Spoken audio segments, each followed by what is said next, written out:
Forgot the mute there. Good evening, everyone, and welcome along to Legacy Division. We are here tonight for round number 4 of the Championship of Season 3, and we've taken, of course, the Austrian Grand Prix here, of course, from the Red Bull Ring. My name is James Head. I'm delighted to be taking to the action, of course, on the right-hand side here in the commentary box. And joining me, as always, you can actually see him this week. It is Mr. Joseph F1. Joe, how you doing? If he is with us. I don't I think wish he I is. could hear you. I don't know if the stream can hear me, but I've lost you for some reason. So, hello everybody. I can pick that up through the stream, but I hope everyone's well, and I look forward to another race. Hopefully you can hear me now. I can certainly hear you coming through on my end, which is good, and that's a big positive. But hopefully everything is okay. But I don't know what is going on. Maybe it is the trick of getting rid maybe of the cameras and then messing things up once again. But we will have to try and bear with for now. What I will do though is spare Joe the thought and run through, of course, what happened in last week's race, and that, of course, in Singapore. And it was Nando who, of course, took the win last time out as well. And PSGL, he took the win here in Singapore last week and took it by 11 seconds in the end with penalties applied. Joe Murphy there in second with 11 seconds in second. Ogwin there in third, 12.1 seconds behind. Then Ryan, Axe, Giel, Aroka, Tom, Sergio, and Harvey rounding off the top 10 with Sav, Matthew Hall, Gustav, Rain, and Tyne rounding off the top 15. What did that do to the championship standings? Well, Outplayed Racing leading on 150 points, Novus Racing in second on 92, then G League in third on 66, Bunga Racing Team in fourth on 52, still tied though with Paradox Sim Racing and Team Shazoo in fifth and sixth, also on 52, ET8 in seventh on 38, then Nexus Racing in eighth and 35 along with FRT, also on 35, and Parnell Racing in 10th and 32, and again, Luke cannot afford to put an 11th team on the graphic. NLR are also down in the graphic there, down on the doldrums in 11th position. But hopefully everything is going to be okay. Joe can't hear me, so what I'm going to do very quickly is nip out of the Discord, like so. You don't see this on your end, which is good. And then I will join him back very soon indeed. And let's hope that actually does work. Right, there we go. Take two. Ooh. Hopefully Joe can hear me now. I can. Hello. There we go. Technology at its finest there. But yeah, what I was saying, Joe, obviously, was OP leading the way on 150 points. Novus Racing in second on 92. G League third on 66. And Outplay Racing, of course, 3 out of 3 in terms of the win so far this season. Yeah, absolutely. Outplayed Racing looking tonight to become the third different team to win at least 4 consecutive races. So that's something that they're going to be aiming for. It won't be easy, but obviously with that qualifying ban, the double qualifying ban for PSR, it might just make their life a little bit easier. It will make life a lot easier, definitely, I think, for PSR, and certainly for Outplayed Racing, more especially so, the likes of Novus and G League, of course, potentially getting 2 cars into the final part of qualifying as well. Let's have a rundown, of course, of who is going to be taking part tonight in terms of the grid, and it is Ian and Tyne. It was meant to be Matthew, I believe, but it's Ian and Tyne in for Parnell Racing, Louis Valentin and Ryan in for OP, then Gustav and Matteo in for ET8, Ghost King and Giel, interesting pairing there for G League, the French team, and the Alpine. Kian and Sav, the PSR team, of course, both will be out of qualifying. Rick and Tom are in for Team Shazoo. Rick, of course, a former academy driver for Shazoo. Joe Murphy, a magician. Joe Murphy, I think, his final race, if I'm not mistaken, for BRT. Harvey and Chelsea are also in for FRT. Then Keki and Urpek, very good lineup, I've got to say, for NLR. Wish them well here tonight. And Bowman and Ogwin in for NVR as well. And of course, as well as PSR having that qualifying ban, we also have one of Parnell Racing having a qualifying ban. So that means 2 places up for grabs out of Q1. Yeah, there's been a little bit of a mix-up with that. Sam Gamer is heading out on an outlap now on a set of intermediate tyres. I think an outlap is permitted, but he was listed as driver A, I do believe. So driver A usually has to take the qualifying ban. I'm not sure there's been a mistake or miscommunication within the team, but we'll see actually who serves that in just a moment as the cars are heading out now on the intermediate tyres. There are some really exciting lineups in there. And you mentioned NLR, the obvious reasons in PSGL F2 on the PS have been going so well. So hopefully they can get themselves off the bottom. Yeah, definitely. So Lucas and Sam Gamer, by the way, in for Parnell. That is the wrong team, as shown there. Ian and Tyler not racing tonight. It is Sam Gamer and Lucas, and Sav, of course, taking that qualifying ban early on. Let's have a look, though, at the track map in question here in Austria. 4.3 kilometres and then 2.6 mile, 10 turns awaiting our drivers out on track with the 3 DRS zones, one up towards Rint Curve at turn number 1, a ladder curve at turn number 1, one up towards Remus at turn 3, and then one down the hill and towards Schlossgold at turn number 4. Very much an undulating track as well. Drivers might be caught out by this potentially, but what we can guarantee, hopefully, Joe, is good racing for once. Yeah, absolutely. The circuit following the natural elevation of the stunning Styrian Hills. 3 DRS zones, as you mentioned, and though that should... Hang on, bear with. My Elgato has decided to not show up for some reason. Bear with. Oh, there we go. Tonight.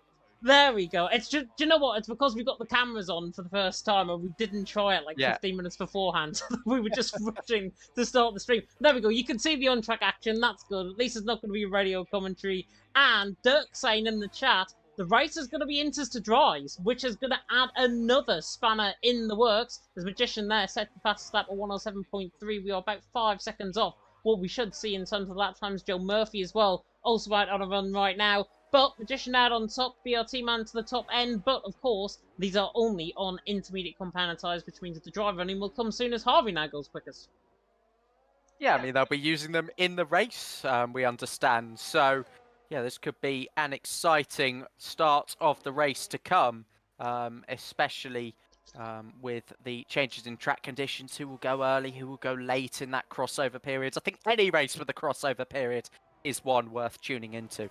Oh yeah, definitely so, definitely so. Sam Gamer now into the right-hander of Red Bull Mobile Curve at turn number 10 on the run toward the line. He might go quickest. He does, 107.1 early on. It was Lucas that took the qualifying ban. Kian there setting his installation lap as well. He's gone out on track along with Sav, and both of them have retired, of course, putting their setup on, which you do not want to, well, you do want to do.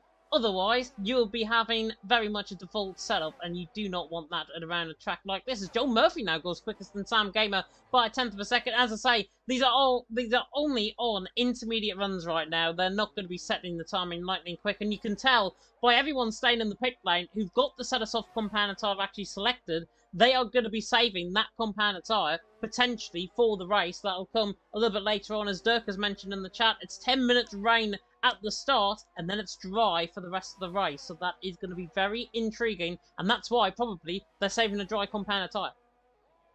Yeah, absolutely. And I think what they'll be considering in the race as well, do they jump onto hards after the wet weather period? Do they jump onto mediums as well? Both will be options for the drivers, or indeed a soft and then a hard, or whatever they might choose to do. Safety car, presuming. On that one, I'm just an update on Sam Gamer. He is the one qualifying, as you can see on your screen with that intermediate lap. PR Lucas has retired from the session. I was a bit doubly informed on that one, so I wasn't quite sure. But both teams of Parnell and PSR serving qualifying bans due to an accumulation of penalty points, and then there's an additional one for PSR for Nick failing to complete 90% distance. Yeah, definitely so. And obviously he retired, I think, into the pit lane, if I'm not mistaken, or crashed into the pit lane in Singapore last week, which is why then penalty points did get accumulated up. Therefore, when the penalty points are added up, you get penalties here in Legacy Division, which I think makes it fair. It's all equal playing field at the end of the day. It's still Murphy, though, out on top from Sam Gamer second, Harvey there in third. In terms of the characteristics of the track load, Joe, I made my debut here in Legacy Division last season, along with Mr. Evan Dalton, who may be watching in the chat, may not be. Not sure if he's got anything better planned tonight here on a Tuesday. But in terms of the racing we saw last season, PSR, of course, having that fantastic 1-2, Rudy ending up, I think, winning in what was, I've got to say, pretty much one of the best races I think we saw in Legacy Division all season last season. Yeah, I really enjoyed it. I watched it live, I do remember, on the sidelines, but it was the race really where PSR really started to turn their season around. They didn't win until round 5 last season. It was round 6. So, you know, that back-to-back wins, the 1-2 finish as well was, you know, something they can look back on profoundly and even try and potentially replicate it, because they had such a slow start to last season. And, you know, they've had sort of the same thing here this season. So, again, they'll be looking on that.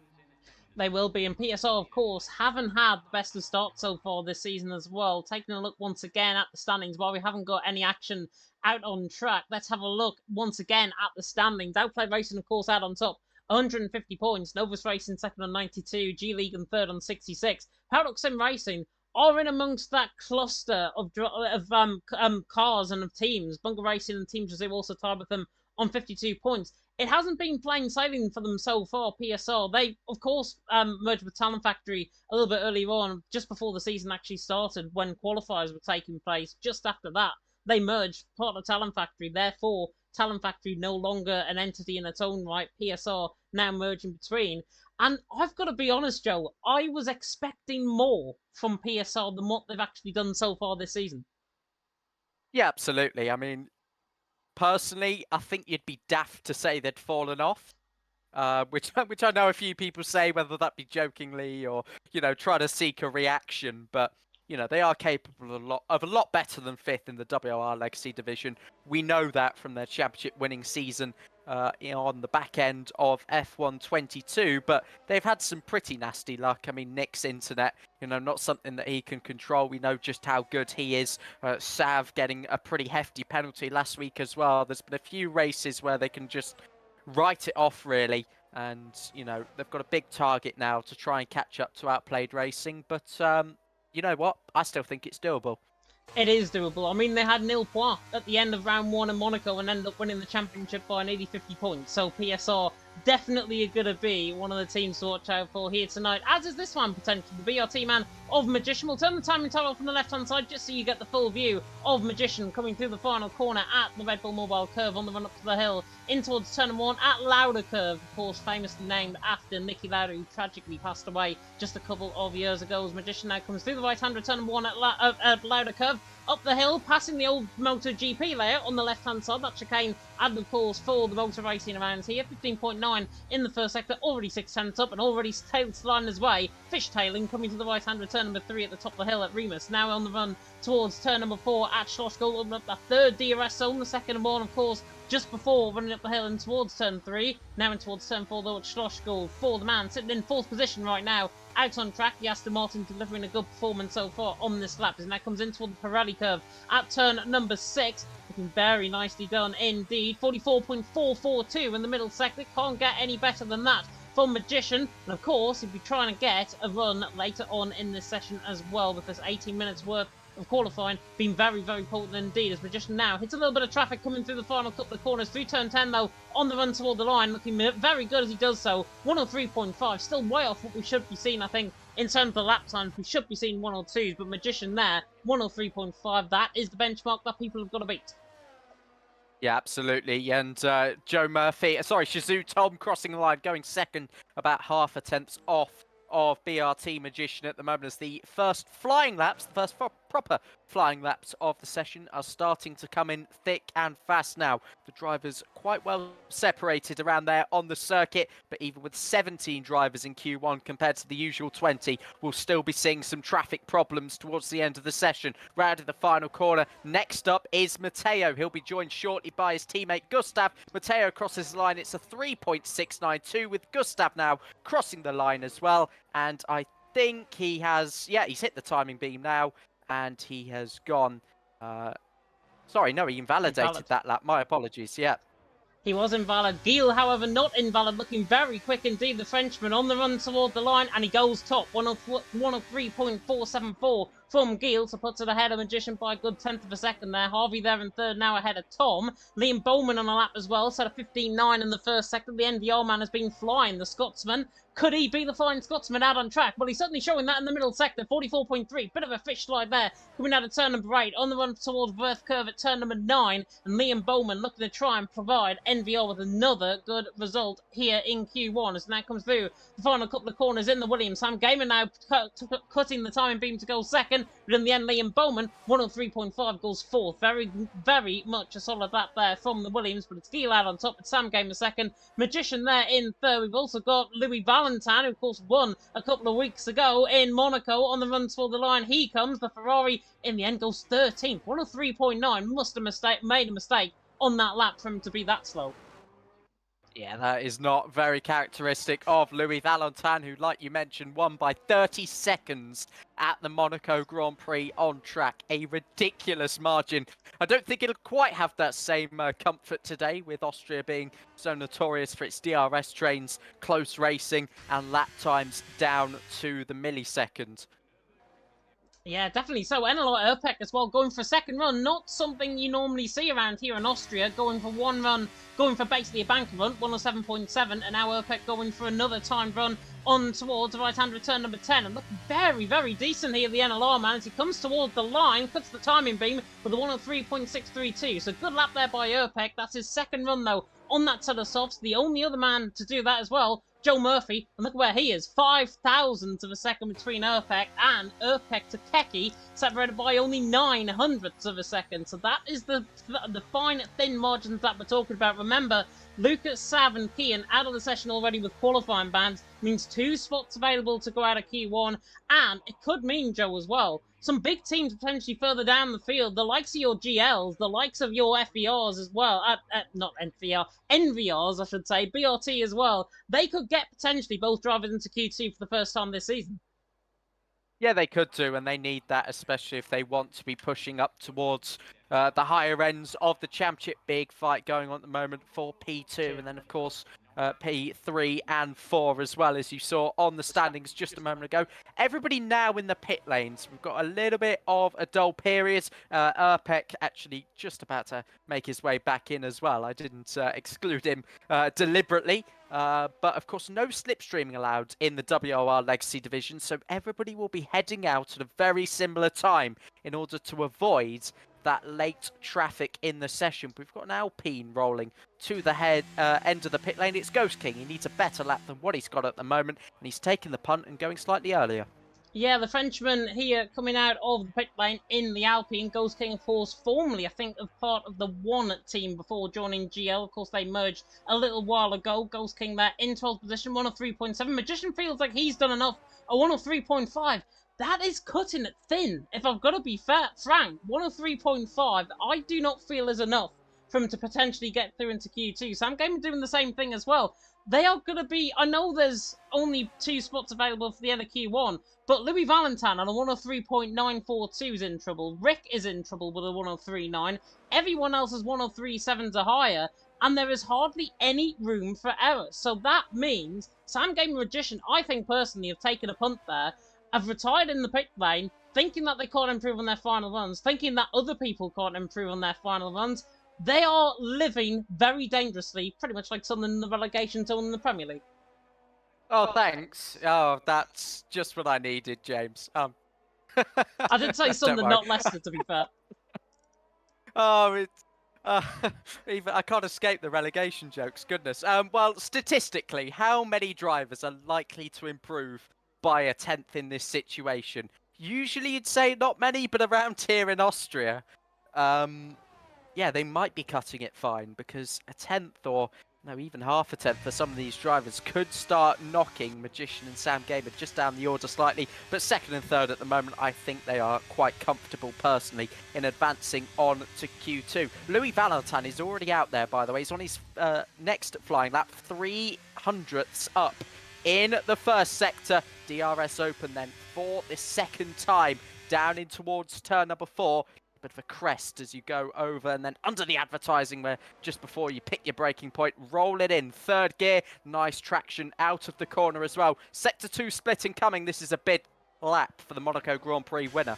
It is indeed. He's looking rather shaky, I've got to be honest. 44.3, it's enough. It's a 10th of a second. But that 10th of a second's only got to get him a 103.8. Needs to find a lot of time in this final sector. Ideally, he needs to find, I think, 2 or 3 tenths in this final sector. Comes through the final couple of corners, through turn 9, through the right-hander now, turn number 10 at the Red Bull Mobile Curve. On the run toward the line with Louis Valentin. That's more like it. Goes 6th position, 103.6. He is living a little bit dangerously, though. Tom, of course, retired along with Lucas, Sav, and Kian, which means if everyone else improves behind him, which luckily Keki has is improving in the first sector, Ghost King also improving there as well. Ghost King not improving means Louis Valentin is safe, so he's going to be in Q2. Yeah, absolutely. FRT Chelsea, 17th at the moment. No lap time on the board. Needs to keep this one valid, and he has done. Where does it put him? A really strong 4th place. He lost the podium in Monaco, remember, due to a pit lane infringement, but he's comfortably through. He is indeed. Ryan as well, 44.5 in the middle sector, living dangerously down in 19th position. Gustav, the only one not at a valid lap time at this stage. But Ryan, off the pace here, could Outplayed Racing have one of their drivers out in Q1? It's perceivably possible as he comes now through the final corner. He certainly will, as Keki goes quickest there. Ryan has a huge mistake out the final corner. 16th, he is knocked out. Ryan is done, unless he can get on another run. With 20 seconds to go, he's hardly got any ERS left, so it's very much unlikely Ryan is out of Q1 for Outplayed Racing, and that means Gustav, 15.9 in the first sector, doesn't need to improve beyond a 104 flat. He'll be safe regardless if he improves ahead of Ryan. Gustav there, though, living dangerously, needs to try and out-qualify Matteo, which could knock his own teammate out of qualifying as well. Yeah, it could. A really interesting trade-off here now for Gustav. Maybe Gustav feeling like he is the man to potentially go quicker in Q2 and Q3. 44.5 in the middle sector, about average for what we've seen so far in this session. Heading down now in towards turn 9, the Jochenrindt curve, named after the 1970 posthumous world champion. Into the final corner, could have maybe taken a bit more inside curve, but it's about getting the valid lap in, and he's out in 16th as Matteo improved to 10th. There is one ET8 driver out after all. Could have been both in, but unfortunately they've had to lose one. Yeah, definitely so. Keki topping the session though for NLR. That's what NLR need, I think, to try and really gain up in terms of the advantage in terms of their real good lineup that they've got tonight. Of course, they've got Uppbeat there as well, through in Q2 in 13th position, all the way down there. But Keki out on top, Giel in second, Ogween there in third. Very good qualifying session so far there in Q1. But the big shock, ultimately, Gustav out of Q1. Potentially, he could have been on the cuff. 103.8 just wasn't enough in the end. Ghost King in the end was a 103.664, so still 0.2 of a second off at least. Ryan there in 17th. I've seen Ryan and PSGL in F1 this season pretty much struggle, I think. And again, Ryan has struggled once again in Legacy Division. Whether it really counts for OP, they need good drivers. They need out the likes of Louis Valentine streaking away by 30 seconds. But this is, for the first time I think all season, Outplayed Racing's disadvantage, and I do not think they're going to get pole position or the race win by that performance, certainly in Q1.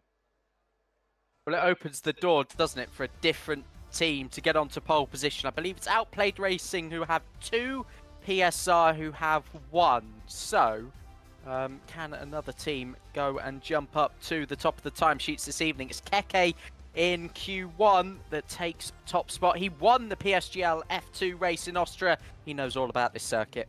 He does indeed, yeah. Keki out on top, 103.4. I mean, look at how the top 5 actually go. A 10th of a second covering the top 5. Very, very good indeed. It's Keki out on top though from Giel in second. Ogween there in third, Sam Gamer there in fourth, with Magician in fifth, Chelsea there in sixth, Rick in seventh, Liam Bowman in eighth, Harvey in ninth, and Matteo running off the top 10. Pretty much a top 10 that you don't really expect to see in Austria as well, so that is how wide open it is coming into tonight. Louis Valentine 11th with Tom in 12th. His wretched luck continued last night in Jeddah. Uppbeat in 13th. Joe Murphy there in 14th. Ghost King in 15th. In the end, getting through by a good 0.2 per second ahead of Gustav, Ryan, Lucas, Sav, and Kian, who were all out coming through Q1. And Dirk confirming in the chat that apparently Ryan went on a used set of soft compound tyre, which makes sense given his lap time at the end. Yeah, it does make sense, but you know, I think they might have just needed to go for it, because would you rather try and get into Q3 and maybe have to take starting 10th than be down in P16 or 17, being, you know, amongst your main championship rivals? So yeah, difficult situation there for Outplayed Racing. Louis Valentine marches through though, down in P11 of course, following Q1. Still got some work to do, drivers not quite hitting their heights just yet. Yeah, definitely not. And of course, with the rain forecast in the race, of course, in the first 10 minutes or so, means everyone's going to be literally lightning hot-footed out of the pit lane, coming onto their second runs as we normally see here in Austria. That's a lovely camera angle, actually, coming out of the pit lane. Just right on board there with Magician coming out of the pit lane. Very much down on the camber through the pit lane. Very nicely done indeed by Codemasters. But Tom is one of the first out on track, along with the Williams, I believe, of Liam Bowman, who is the first out on track. He's there in 12th position. Novus Racing, of course, currently lying in, I believe, 3rd position coming into tonight. I will just double check the standings just to confirm it. They're actually in 2nd on 92 points. G-League in 3rd on 66. So doing well so far. Liam Bowman there. NVR looking to try and get, once again, both of their drivers doing to Q3. Yeah, absolutely. These outlaps that you're seeing at the moment, most likely on a used set of tyres, especially for those that did have to take a couple of runs to get into Q2. But there's so much time around here at Austria in the session. It feels like a little bit more because the lap times are so short. They'll be able to come back in again and indeed use a fresh set or two to make their Q3 claims. Everybody now out there on track. It's Aston Martin leading us away. It's BRT, Joe Murphy, both Bunga Racing Team drivers. They're equal on points with PSR and Shazoo, which I think if you told them that about a year ago for the World Online Legacy Division Season 3, they would have bit your hand off. They would have bit your hand off, indeed. I think there could have been a bit of chat GPT potentially coming in for that one from BRT's perspective. But Joe Murphy, though, looking very good as he comes through his right-hander turn number 3. Just makes a slight mistake, though, on the exit of the corner, running down the hill now and towards the right-hander of turn number 4, Schlossgoal. And the Irishman has been doing phenomenal stuff, of course, in WOR Tier 2 this season. Console Tier 2, along with Gabor, of course, his teammate in BRT. And Joe Murphy now looking to try and use that form from Tier 2. Now try and come here in Legacy Division and make it alive as he comes through the middle sector. 44.5 indicates to me, Joe, that he is on that set of soft compound tyres, on a used set as he nearly hits a Red Bull, actually. Coming through the Verve curve there at turn number 8, into the right-hander now at turn number 9, and then into the right-hander again at turn number 10. Catches the curve on the inside, through the right-hander now of turn number 10. Neatly done on the exit. Joe Murphy now on the run toward the line to 103.7, but that is on probably a used set of soft compound tyres, and we should see the times whittle away as the session goes on. Yeah, absolutely. He's quite committed there into the final couple of corners, so giving it everything. Liam Bowman invalid, 1 minute 3.744, so only a couple of thousandths behind Joe Murphy. Shazoo Tom goes quickest with a 6.58 there, following the point 3, of course. Gilles is on a good lap at the moment, a 44.4 in the middle sector, which is better than some that we've seen, but he's had a snap coming into the final corner. Now has Ogween to beat. Gilles did lose the time, but only second by 7 thousandths. Yeah, Gilles going quicker than Tom and Magician, who actually set the same lap time on that first run as well. Tom setting the lap time before Magician's, therefore Tom getting 3rd, Magician there in 4th. Looking through as well as Harvey now goes quickest for FRT, so very good lap from him. Liam Bowman invalidated. Oh, Mateo's looking good through the first sector though. Mateo for ET8 now coming to the left-hander of turn number 6, now through the Verve curve of turn number 7 and 8 to 44.485 in the middle sector. So again, once again, like Gilles, up there in terms of that middle sector. Sam Gamer now goes quickest, 103.5. These guys are on used tyres. Unless the tyre degradation and everything is just so high around this track, these guys are not going to be beyond maybe 103.2, 103.1 as the session progresses. But Mateo there going 7th, ET8 looking good so far in terms of their drivers. The other man, of course, the other Mercedes, I should say, out of qualifying, of course, being his teammate, and that is not going to suit ETA very well indeed. But Keki, who topped the session, of course, in Q1, now begins his quest. Well, I did say begins his quest, but he actually invalidated his last run, and he's actually well down in the first sector. Yeah, I think it was a 103.6 that he invalidated, so quite competitive actually, and he will have a delta to try and improve upon, but he does need the valid lap as well. So Nalar Keke, the Flying Finn, has got some work to do there. Mateo still on an in-lap at the moment, and just like that, everybody's back in the pit lane. Everybody's still running quite in sync. We've got a few people saying that pole position could get down into the elusive 1 minute 2.9s, and if they do, I will be really quite impressed. Yeah, if they do, I will tip my hat off to that. Even though I'm not wearing a hat and I don't intend on wearing one, I will tip it off regardless. Sam Gamer though out on top, Harvey there in 2nd, Ogween there in 3rd. Hope you're enjoying the stream so far. The 112 of you that are tuning into Legacy Division in Q2 have a feeling, though, those figures will go way up as we get through to Q3 and, of course, into the wet to dry race that we've got here in Austria. Myself, James Head, and Mr. Joseph F1 taking through the action here out on track in Austria. And, of course, it is, of course, the 8 o'clock here in Legacy Division as well, which means it's game time for these guys in Q2. Tom and Magician, once again, the first two out on track. Very surprising that we haven't seen any illegal blocking penalties so far. I will not wish for one to actually come up so we don't get a restart, but we have seen countless amounts of times illegal blocking at other tracks, which might mean a restart, of course, in qualifying, and that will mean, of course, if they do, those 5-second penalties do not count, and therefore the illegal blocking, if they do illegal block, will not count, and we will get that restart and everyone be in the same positions as they were. But Tom, one of the first out on track, the Shazoo Man, setting the same lap time as Magician. They're the first two out on track right now. But Tom, they're in 5th position. Shazoo Man looking to try and rewrite the wrongs of last night in Jeddah. Indeed.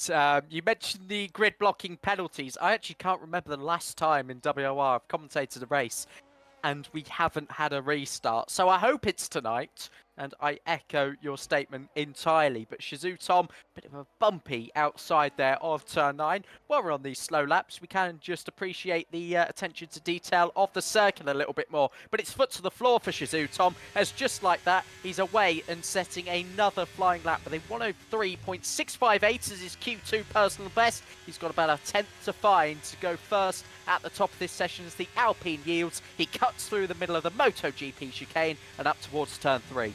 Yeah, 15.9 in the first sector. Very, very good, solid first sector for the Alfa Romeos. He now comes to the right-hand with turn number 3 on the run there down the hill in towards Schloss Gold at turn number 4. We've seen battles galore running down into this part of the track. Here in Legacy Division, of course, that PSR 1-2 and that tactics really helping them last season in Legacy Division. Tom now coming through the right-hander, though, of turn number 5 and then toward the Pirelli curve at turn number 6. Sam Gamer, Harvey and Ogween currently the top 3 as it stands. And Tom in the middle sector, 44.2. That is more like it in terms of the lap times through the middle sector. Now through the chicane at turn 7 and 8, into toward the vert curve at turn number 9, and then into the Red Bull Mobile curve at turn number 10 as Tom now comes through the right-hander at turn 9. Actually, a little bit offline coming through the corner. Through the right-hander now of turn number 10. Tom, though, on the run to the line. She'll go quicker than Sam Gamer. Does 103.3. Still wouldn't say, though, that's a lightning quick time. That is a lap time, though, certainly on a fresh set of soft tyres. Decent at this stage. Shazoo Rick will be the next driver to cross the line. Shazoo Tom's teammate, of course, making his Season 3 debut in the WR Legacy Division. Can he get near his teammate? Can he beat him? No, he's only gone 4th fastest, about 3/10 off at the moment. Still a lot of work to do then in the Shazoo camp to fine-tune Rick's performance so far as Uppbeat goes up to 2nd. Yeah, good lap by Uppbeat as well. Louis Valentine going 4th position. He's a little bit off the pace tonight compared to the likes of Uppbeat, to the likes of Tom. Tom really excelling, I've got to say, as well so far here tonight. One of his favourite tracks, of course, is Austria, and Austria is suiting him very well indeed. Sam Gamer just preparing up for a lap as well. Ogween on a lap as well. The end of the old man now coming to the left-hander of turn number 7, and a 44.298 is up there with Tom in that middle sector. Joe Murphy now goes 2nd, so very good lap time from him. Uppbeat there in 3rd, Sam Gamer there in 4th. But Ogween in towards now the right-hander of turn number 9, and then in toward the right-hander of turn number 10. It's Tom from Joe Murphy from Uppbeat, but I think Ogween's going to put himself up there to 3rd. Actually goes 2nd, 103.381, 4,000 clear of Joe Murphy. Very good lap time there from the Williams. Former NRX driver, as you can tell by the game attack, inherited a podium last week at Singapore thanks to that penalty to PSR Sab, which saw him demoted. NLR Keke will be up next, I believe, on a valid lap. Bowman has invalidated down in 15th. We've got Ghost King going up there to 4th. NLR Keke only 13th. Yeah, only 13th indeed. I'm not sure if we lost Joe there, potentially. I hope we didn't, or it's just my connection potentially going down. As Liam Bowman comes to the right-hander there at turn number 1. They're in 15th position.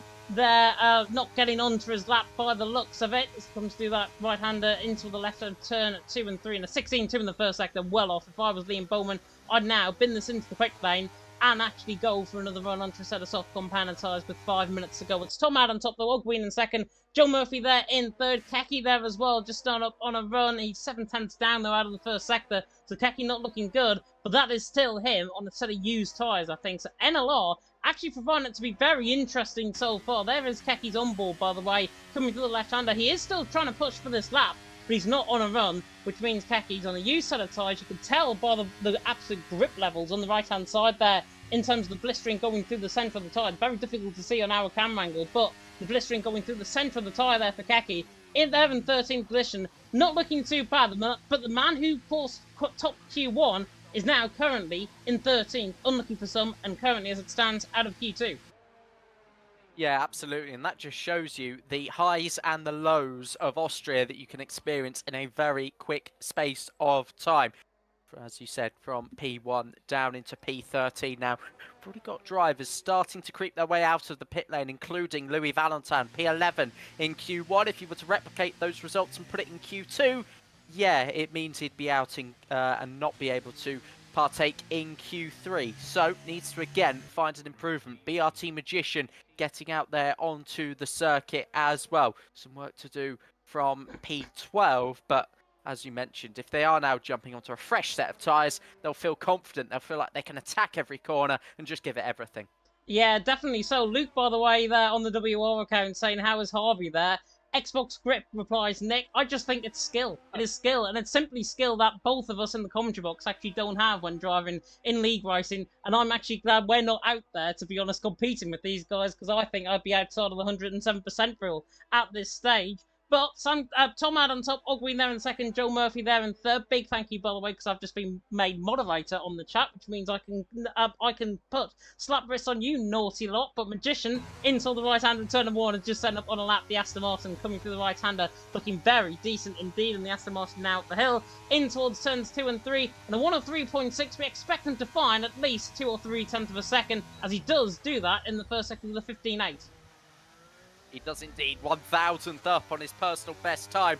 Not a lot to be found there in Sector 1. It is really just one corner at the Niki Lauda curve. Now going down the hill in towards Turn 4. Again, braking just before the advertising. Bit of a rear lock just to help the rear rotation. And he gets up onto that outside curve beyond the white line. And BRT Magician will have to charge up his battery and go again. So effectively the tyre becomes a U set. He's got to do it again. And this could hamper his chances of getting into Q3. It could indeed. Green flag, though, coming through the middle sector. Louis Valentin looking very shaky there. 44.3 in the middle sector. He's 500s up, but looking so shaky coming through that middle sector. Coming through turn 6. He almost sort of rear locked going into the corner and then had to try and turn the car in on a different angle. Coming through the right under 9 and 10. He looks fine coming through this part of the track. Soon as I say that, though, has a huge mistake out the final corner. Louis Valentin not looking comfortable at all. Stays P9, 103.516. If I was a betting man, I'd say Louis Valentin is probably out of this session with a minute and a half to go. He will have another run if he can save up the battery. But in the end, as there was a part in the Red Sea from the Aston Martin there going through the middle, I think that was Joe Murphy just preparing on his outlap. Louis Valentin, out of sync compared to everyone else. He could be one of the final to come across the line, but he's there at 9th and in trouble. He is indeed. Gilles next across the line. He's 11th and the first car in the drop zone at the moment. Rounding the final corner with the DRS open. Can he put Louis Valentin right on the cusp? Oh, scrap that. He's gone quickest. Gilles with the quickest lap of the session and beats Tom by just less than 100th. There's a lot of traffic in that middle sector as well. I think Techies have to back off a lap being 1,000 down coming through turn number 3. Hit traffic at the top of the hill, and unfortunately he's now backed off his lap as well. Magician hasn't. 103.6 currently his best. He's got still that first run on the board. Going for a second one now. Comes through the final corner in the Aston Martin. On the run to the line is enough to get him into Q3. No, it's not. 103.5, and I have a feeling that is him. Definitely out. Rick there as well, a tenth of a second, but he's invalidated. So Rick is going to be out of the session as well. Keki's not improving. He's going to go for another run. Chelsea is purple out of everyone in the first sector. A 15.842 in the first sector from Chelsea. This man certainly to watch out for, as well as Liam Bowman, who's doing the same with the purple first sector. There's a big advancement to P4 in the dying stages of Q1. Rick, by the way, fell at the first hurdle. He cut turn 1 on the inside, so that's why he's invalid. FRT Chelsea almost 6 tenths up. And of course, that is only on a 104.387. So I'd be very surprised if he wasn't improving. Into the penultimate corner, Shizu Tom has gone quickest and reinstates his advantage. But FRT Chelsea, the driver we're looking out for to get out of Q2. No, he hasn't. Louis Valentin stays in, but Liam Bowman, has he knocked him out? Yes, he has. We've lost a driver from OP in Q1 and now Q2 as well. That's huge. Yeah, that is huge, and that is because he was out of sync compared to everyone else. Ogween is improving big time as well. 500's up coming through the middle sector, now on the run toward the line. Very neat through the final corner, on the run to the line, goes second. Good lap time by Ogween. He's in the mix potentially for pole. So is Joe Murphy there going fourth. Urpek is down in his lap, he's done enough. So is Mateo, he's invalid as well, coming through that middle sector. Magician, I don't think is improving. Keki is not improving either, he's invalid on his final run. But Tom there out on top, Ogween in second, Giel there in third, and in the end, Louis Valentin, Chelsea, Magician, Rick, and Keki. Keki, of course, who topped the session in Q1, out in 15th position in Q2. What on earth went wrong for the NLR, man? I think he took a nasty tumble somewhere on that first run and then just wasn't able to improve. I don't think he had the fuel load on board in the car either. It's a pretty annoying one if you're NLR Keke and indeed the team as well, who still sit bottom of the team's standings too. But they've got Urpek through, and Urpek only about a 10th off first place as well. He's very, very tight, just a couple of tenths really in that top 10. It's what we can expect from this fast and frantic Red Bull Ring. Definitely so, and in the end, Tom out on top. As I mentioned, he's a specialist of Austria. Is he going to try and right the wrongs of last night in Jeddah? I hope so. It's Tom out on top from Ogween there in second, Giel there in third, securing, of course, G-League their top two drivers, of course, here tonight. They're two drivers in Q3. Giel there in third, Joe Murphy there in fourth, with Urpek in fifth, Liam Bowman there in sixth, Sam Gamer in seventh, Ghost King in eighth, potentially a favourite to go out, actually, in Q2, manages to get through to Q3. Same with Harvey, very solid qualifying session from him. And Mateo in the end scraping through by 500ths of a second. Maybe Valentin, the big shock out of that session, along with Chelsea, Magician, Rick and Keki, who are all out there in Q2. But it is Tom out on top, Ogween second, Giel there in third. Mubarak has been mentioned there in the chat. Good evening to Mubarak, hopefully doing very well. And Joseph, you are saying in the chat as well, England 4, Scotland 1 here in Q3. Nice. Got to get my football reference in. Always get the football reference in. If anybody could tell me the score, by the way, I'm assuming it's 0-0 because my phone hasn't buzzed yet, but that would be great. 12 minutes on the clock then for Q3. And Luke also rightfully saying in the chat, 8 teams are in Q3. The only 2 not in, OP and PSR, the 2 heavyweights would associate with this season's championship, are not in Q3. This opens the door wide open for a definite new team on pole. Definite new team on pole indeed, and that could mean the likes of Team Jizu getting up there with Tom, potentially one of the favourites for pole position. I'm going to bet on this man here, not just because he's coming out the pit lane first. He is a very good driver around this track. It is Sam Gamer for Parnell Racing. Parnell, of course, looking to try and secure their first pole position, I think, all season. And Parnell Racing looking to try, with Sam Gamer, to try and get some really good... I am saying try a lot, by the way, but Sam Gamer doing a good job so far. We're out now in Q3, and they're just preparing for their outlaps right now. But Sam Gamer, oh, the pressure is on for Q3. For all of these drivers out on track, if you were in this Q3 session now, Joe, how would you be feeling the nerves, and how would you deal with the pressure? Well, I don't know, because I never usually make it to Q3. I usually invalidate all my Q1 laps, and yeah, just never. But, you know, on a serious note, I just try and go for it.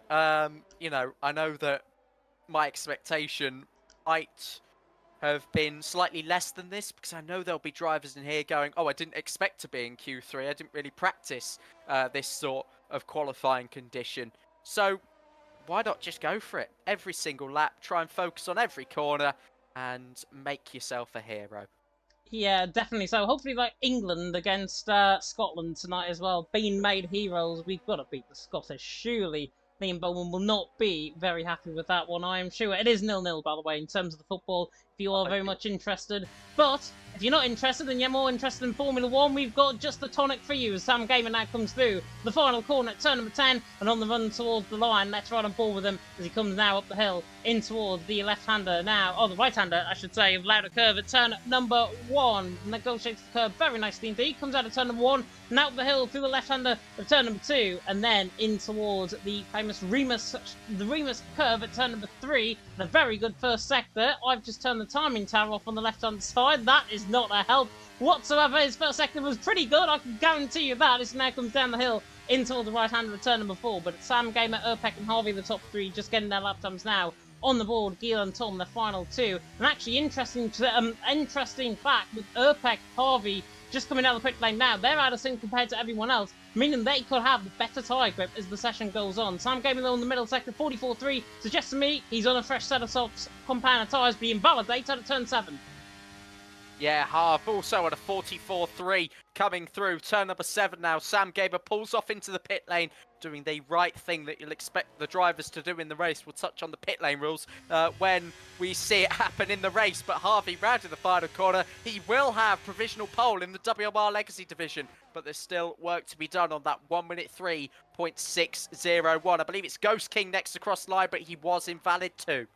He was invalid. Gil's the only one, actually, that is still on a valid lap right now as he's through the middle sector, but he looks like he's going for maybe 2 runs like we saw with Uppbeat do in Q1. Gil there down in 9th position. Tom there just preparing up for his lap as well. He'll be the next to come across the line at this stage, but Sam currently looking Mubarak saying Sam looking washed there, even though about 10 seconds ago he's just said Sam on pole 10,000%. That's why Mubarak is 23rd, by the way, in the PSGL standings, and I do not want to rub him in whatsoever. But then again, it is all love and fair in Love and War here in WOR tonight. It's Harvey out on top of Gil in second, 2 lap times on the board for Tom, looking lightning quick as he now comes through Pirelli curve at the left-hander of turn number 6. And will he choke potentially in terms of his lap? Doesn't look like it so far. And a 44 flat in the middle sector. Where is this coming from Tom?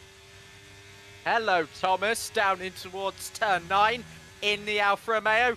Tom and Alfa Romeo, seemingly a very good combination if you're into the PC side of things. But no, he's wide on the final corner. Such an easy mistake to make. It would have been a 3.1 for Shazoo Tom. By far the quickest time we'd have seen all evening. But clearly some frustration there as he's got to try and replicate it.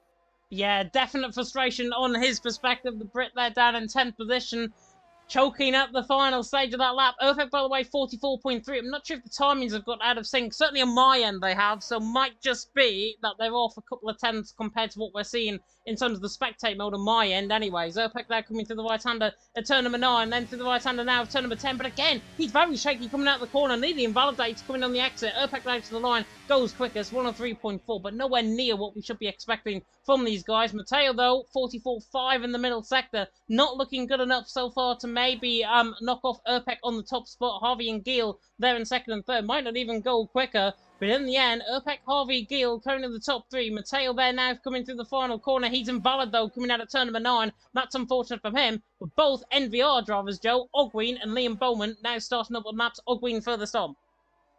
Yeah, absolutely. And the drivers are running it really fine into the final couple of corners. We've seen invalidations left, right and centre at the moment. And if they're not invalidating, having some really big slides as well. So really trimming down the downforce in order to be competitive in a straight line when it comes to the race. Ogwin, it's claiming a nice purple middle sector for him. How true is that? We'll find out in just a moment because he's got one more corner to go.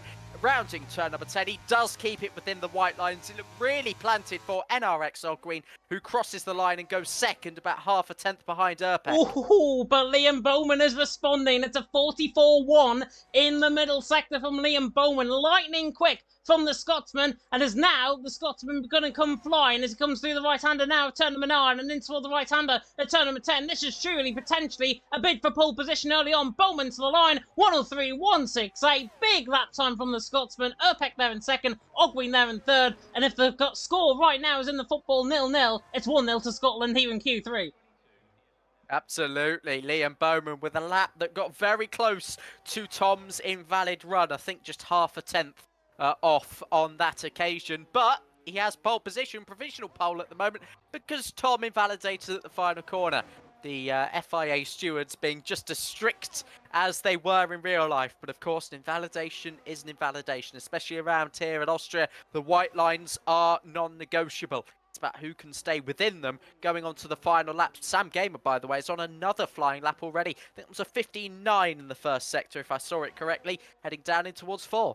Yeah, 15.919 through the first sector from Sam Gamer, looking very quick. Isaac George, by the way, is very happy that Liam Bowman is out on top right now from Uppbeat in second. Ogween there in third, and MVR at the minute of first and third in Q3 with just 4.5 minutes to go. Plenty of invalidations potentially to come as well, but Sam Gamer through the middle sector. He's a little bit off, Liam Bowman, 44.2. I think he's going to be around a tenth of a second, maybe around the 103.3 mark, I think, with this lap, as he now comes through the right-hander now, turn number 9, and then into the right-hander at turn number 10 once again. Liam Bowman, Uppbeat, and Ogween currently in the top 3, but Sam Gamer now on the run to the line.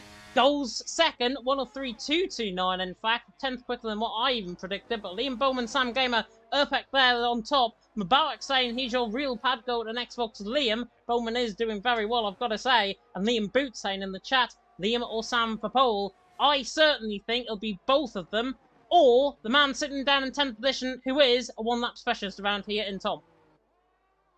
Talking of pad as well, FRT Harvey just shaved a couple of hundredths off his first run. I believe he switched to another used set based on that lap, so just trying to stay out there, keep the momentum flowing so he's really prepared for his final run, which I do not blame him for that at all in the slightest. In fact, I'm surprised that more drivers haven't really been out there too much either. Gilles now on an outlap, BRT Joe Murphy a little bit further on as well, as Harvey and Sam Gamer will make their way back into the pit lane, but running slightly earlier than all the others will be the aforementioned French driver and Joe Murphy.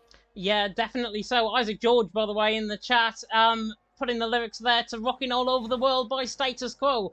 And is Liam Bowman going to be rocking all over these guys in Q3? We'll have to find out, but Joe Murphy, the Irishman, might have something to say about that. In toward the right-hander now of turn number 1. Already using up the ERS nicely. Coming through the right-hander now of turn number 1 at louder curve and now up the hill and towards turns 2 and 3 once again. Jordan saying in the chat, Crispy's well, the PSR guys, both had qualifying bands if you are just tuning in for PSR and also Parnell Racing. But Joe Murphy in the first sector, a 15.850 quick in the first sector from the Irishman, and he is not hanging about in that first sector. BRT, who made their names heard by having the quickest qualifying time in the Legacy Division qualifiers, might be about to set upon their first pole in the tournament as well. What a night it would be if they could go on and do it, but it's a big slap coming through turn 6. He's backed out of the lap as well. Joe Murphy was tuning into the WOR Legacy Division radio, heard us gassing him up, and unfortunately we'll have to go again.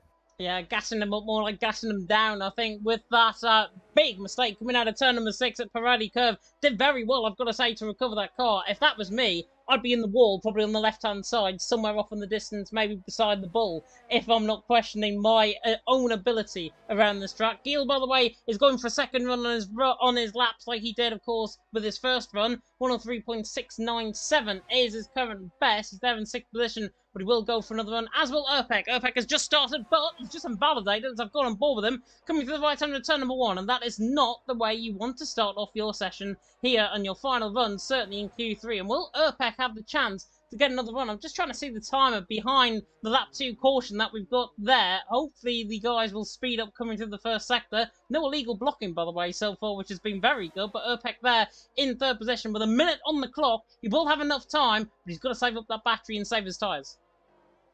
Close your ears, Bunga Racing Team fans and drivers. Joe Murphy is invalid again. He will not be able to improve on his lap, and thus his qualifying session is effectively over at this point. Gilles is on a flying lap now. I believe he double outlap this just to shave a little bit of fuel load away from his car as well, because you do get granted quite a lot, even on the minimum setting. Urpek will have to go again. He's got the ERS to do so. FRT Harvey starts his final flying lap. GL Gilles almost 700 slower in the middle sector. 2 more corners to go. The traffic's building. Will he get blocked? Tom Michael Poldo coming toward the line, doesn't, goes third behind Sam Gamer. Gil there on the run toward the line as well, just in behind. He's through the final corner, 600s down on the run to the line, and he's 2/10 up in the end. Big final sector from Gil, 103.403, goes clear there than Urpek. Sam Gamer is invalid through turn number 1, so he's not going to be improving. It's all on Liam Bowman, and Liam Bowman responds in kind with a purple first sector, so the Flying Scotsman on the run down in towards turn number 4. Mateo and Ghost King also on laps. Ghost King one of the furthest on. The Alpine now next to Clubman across the line. But he's very much... How on earth he's got away with that not being invalid? I do not know coming through turn 7 and 8. Ghost King now through the right-hand return 9. Then through the right-hand return number 10. Could he potentially put this on pole? This is a very good lap from Ghost King. On the run to the line. Goes 4th. 103.3. Not good enough for Liam Bowman. Liam Bowman though again. Purple middle sector. And he's setting the timing screens alight. And here comes the Flying Scotsman coming through. Pulling into the station. Mateo though goes quickest. Liam Bowman now to the line. Does he improve? Yes. 103 flat. Just about scrapes it at the end. Sam Gamer, that would have been a 103 flat as well. And he would have went 3,000 clear of Liam Bowman if that was a valid lap. Tom's back into the pit lane. Gil is done. Joe Murphy is done as well. That's the end of a frantic Q3. Liam Bowman out on top. Mateo in second. Sam Gamer in third. But Joseph, I've got 2 questions to ask you. 1, where did Mateo come from? And 2, we've got a Flying Scotsman here.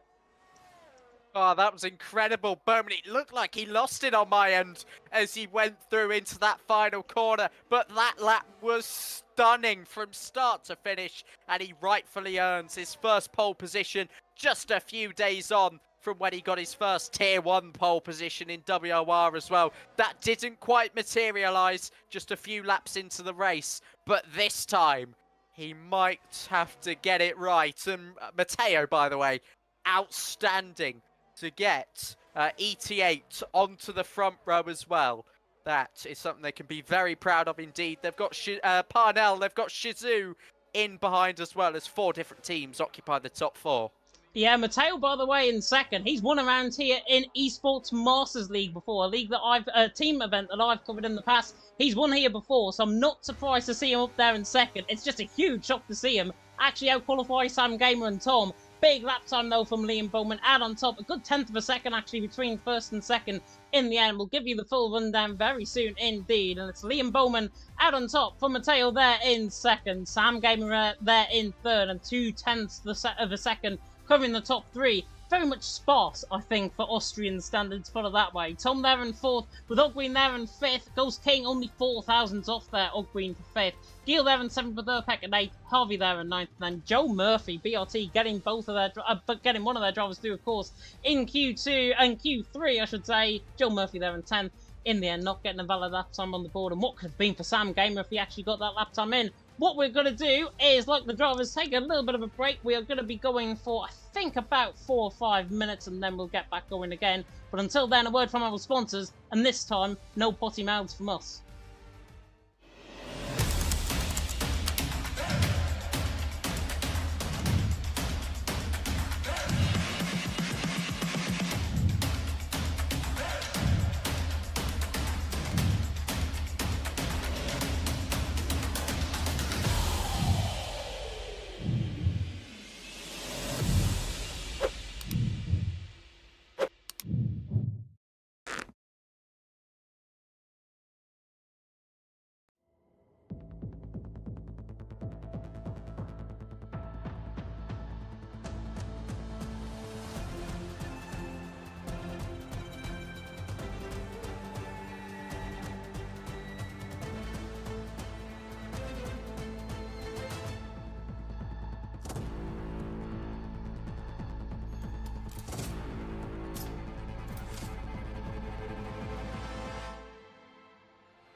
I'm not sure what happened there, but good evening once again. Welcome back to Legacy Division here for season number 3. It's round 4 of the championship here in Austria, and what a qualifying session that was. Liam Bowman, the Flying Scotsman, dubbed by me, certainly the Flying Scotsman, out on top from, in the end, a very valiant performance from the likes of Sam Gamer, 2nd and 3rd in the end for those guys. But fantastic performance, Joe, and in the end, well and truly deserved Liam Bowman on pole.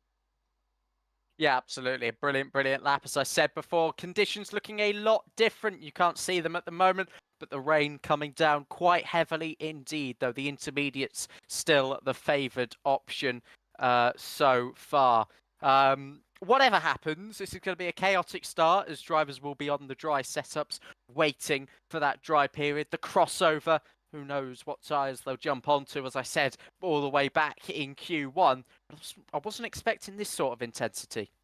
Definitely not. Definitely not. It is pretty much full wet weather. You saying it's intermediate, possibly so, but it is borderline, I think, between the wet and the intermediate compounded tyres, which should be very interesting indeed. I'm getting a FaceTime call right now live on the stream, so apologies if you can hear that, but it's Outplay Racing currently leading the way from Singapore. Novus Racing in 2nd on 92. G-League there in 3rd on 66, then BRT, PSR and Team Chazoo 4th, 5th and 6th on 52, ET8 and 7th on 38, then Nexus Racing 8th and 35, Future Racing Team in 9th and 35, and Parnell Racing in 10th on 32. NLR also a part of this in 11th there further down though in the grid. But it's Outplayed Racing from Novus from G-League, and Joe, you're saying in the chat they can't see you for some reason. It's because I've actually knocked the camera screens off, so I think in terms of my setup anyways, I think it's better. Yeah, well, it is what it is. You don't need to see me to know what I'm saying, but again, confirmation of the standings on screen at the moment. We're readying up in 20 past, which means we are very much ready to go. So I think I'll allow you to take over in case the lights jump on. Yeah, definitely so. Definitely so indeed. Let's get then onto the on-track, and you can see now the rain really falling out on track, which is going to be real test for these drivers, especially if I haven't done any wet running. Of course, there's no wet time trial these days in Formula 1 and in F1 23, which means drivers have got to literally go by themselves in terms of finding out the strategy. And with these intermediate compounded tyres going to be knocking off 25 litres of water a second, it's going to be potentially carnage in towards turn 1. Yeah, absolutely. Like I said, they haven't quite had too much preparation in this condition, you would imagine. So, yeah, the traction going to be very important. The launch is about now. It is about now. The 5 red lights now going out here in Austria. Round 4 of the championship about to begin.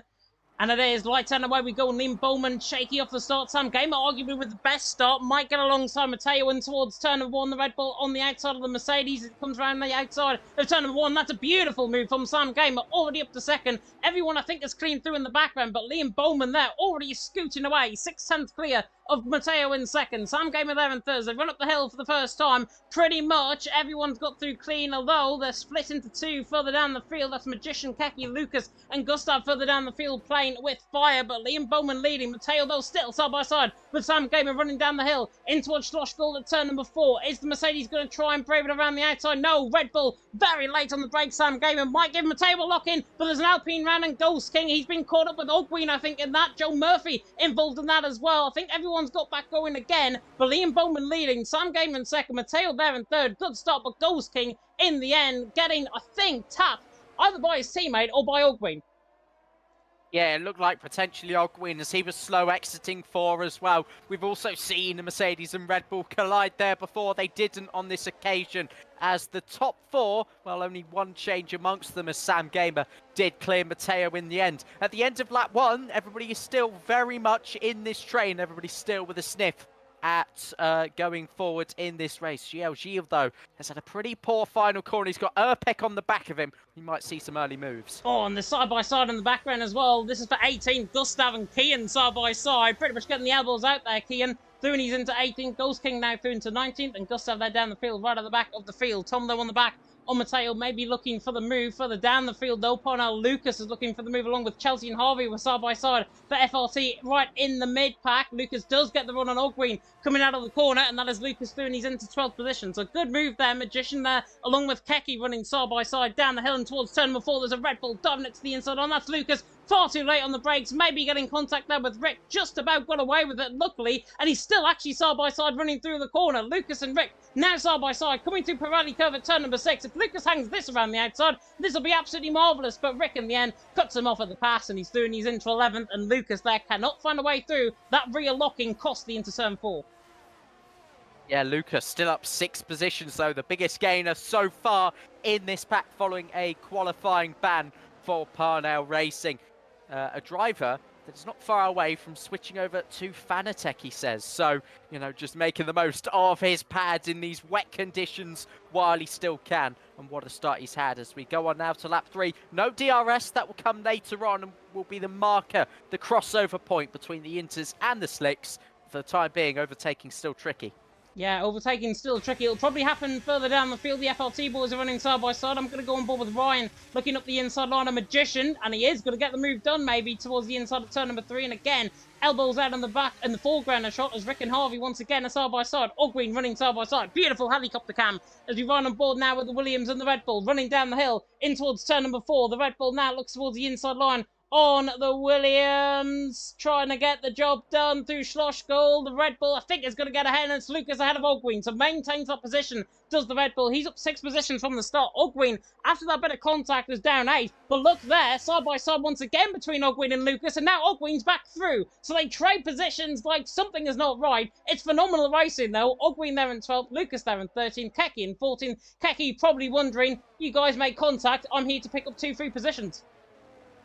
Great racing going on here, and Chelsea actually, when he overtook Harv up at turn number 3, he rear locked. Rick went down the inside of Harvey. As a result, Harvey had to fend off Rick, and that's where this sort of concertina started kicking off. And we've got the racing going on at the moment. It's off goes. That was the Aston Martin Magician. Keke went with him, and then PSR Sav made the final contact. It's 3 abreast going up the hill through the kink of 2, and onto turn 3. Sav's back ahead of Magician. Kian looking down the inside of Ghost King, and he's completely wiped him out at the top of the corner as well. This is getting very, very clumsy. It is getting very clumsy. It is the conditions really biting back. Tom there as well, overtaken by Matteo, which we missed. Matteo there through, and he's into 3rd. Tom there in 4th. Urpex now running side by side with Louis Valentin up the inside line at turn number 6. Takes bravery in these conditions to try and pull a move off through there, but he's still side by side. Fair play to the Ferrari, hanging it on the outside. Is Louis Valentin going to hold the position? Yes, he will. The OP man holds the NLR man at bay, but Urpek is going to try again up the hill and towards turn number 9, but it's Louis Valentin's position. He's through, and he's into 6th position. Even though these guys have probably had absolutely no experience in terms of racing and no preparation in terms of racing, these guys are just adapting to these conditions, and I tell you what, it is brilliant to watch, especially when it's clean. Yeah, they've been superb so far for the vast majority of them. The rain actually starting to ease off just a little bit. I think we still have quite a way until we reach the slick conditions, and I think they'll jump onto hards when it clears, as the racing resumes, with Ogween having a little look on Rick, but backs out of it.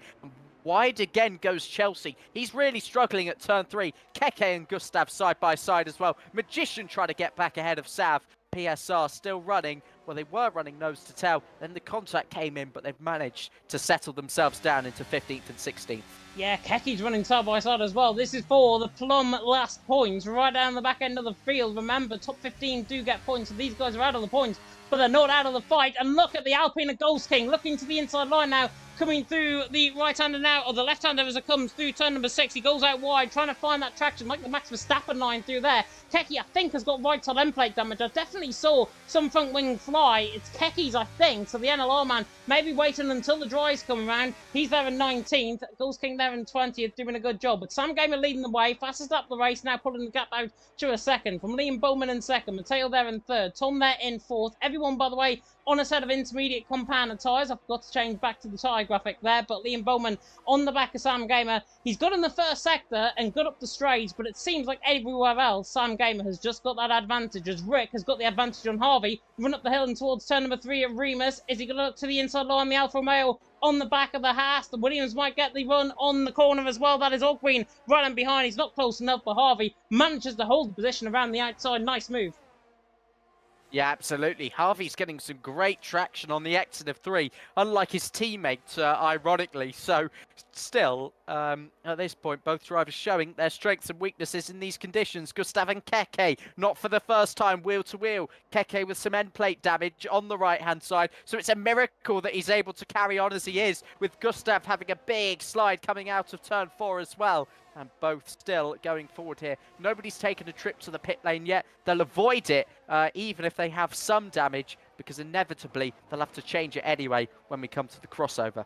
Yeah, if it's 10 or 15 minutes, we got told, of course, by Dirk in Q1, I think it was, that we're going to get rain for about 10 minutes, then to stop, and then to dry out. And it might take around this track, because of the longevity of the circuit and because of actually how quick it is around a lap around here. Even with these conditions, we're going to be getting 110s, 111s, I think, in terms of the bang average lap time.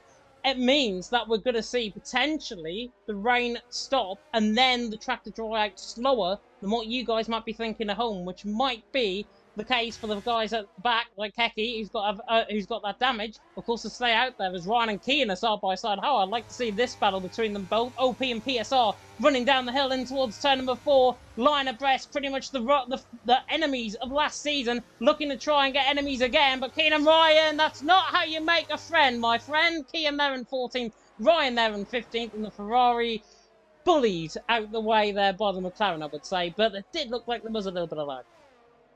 Yeah, again, maybe the stewards' reports being written on that one a little bit prematurely before they've had the chance to look over that one again. But we'll see how that one plays out indeed. With Austria, my experience with it is that it does take a little bit longer to dry, especially with the geographically lower cloud cover. I know that doesn't make too much of a difference on the F1 game, but Tristan's saying it could be lap 13 to 19 before it dries out. We've got a big window where all could change.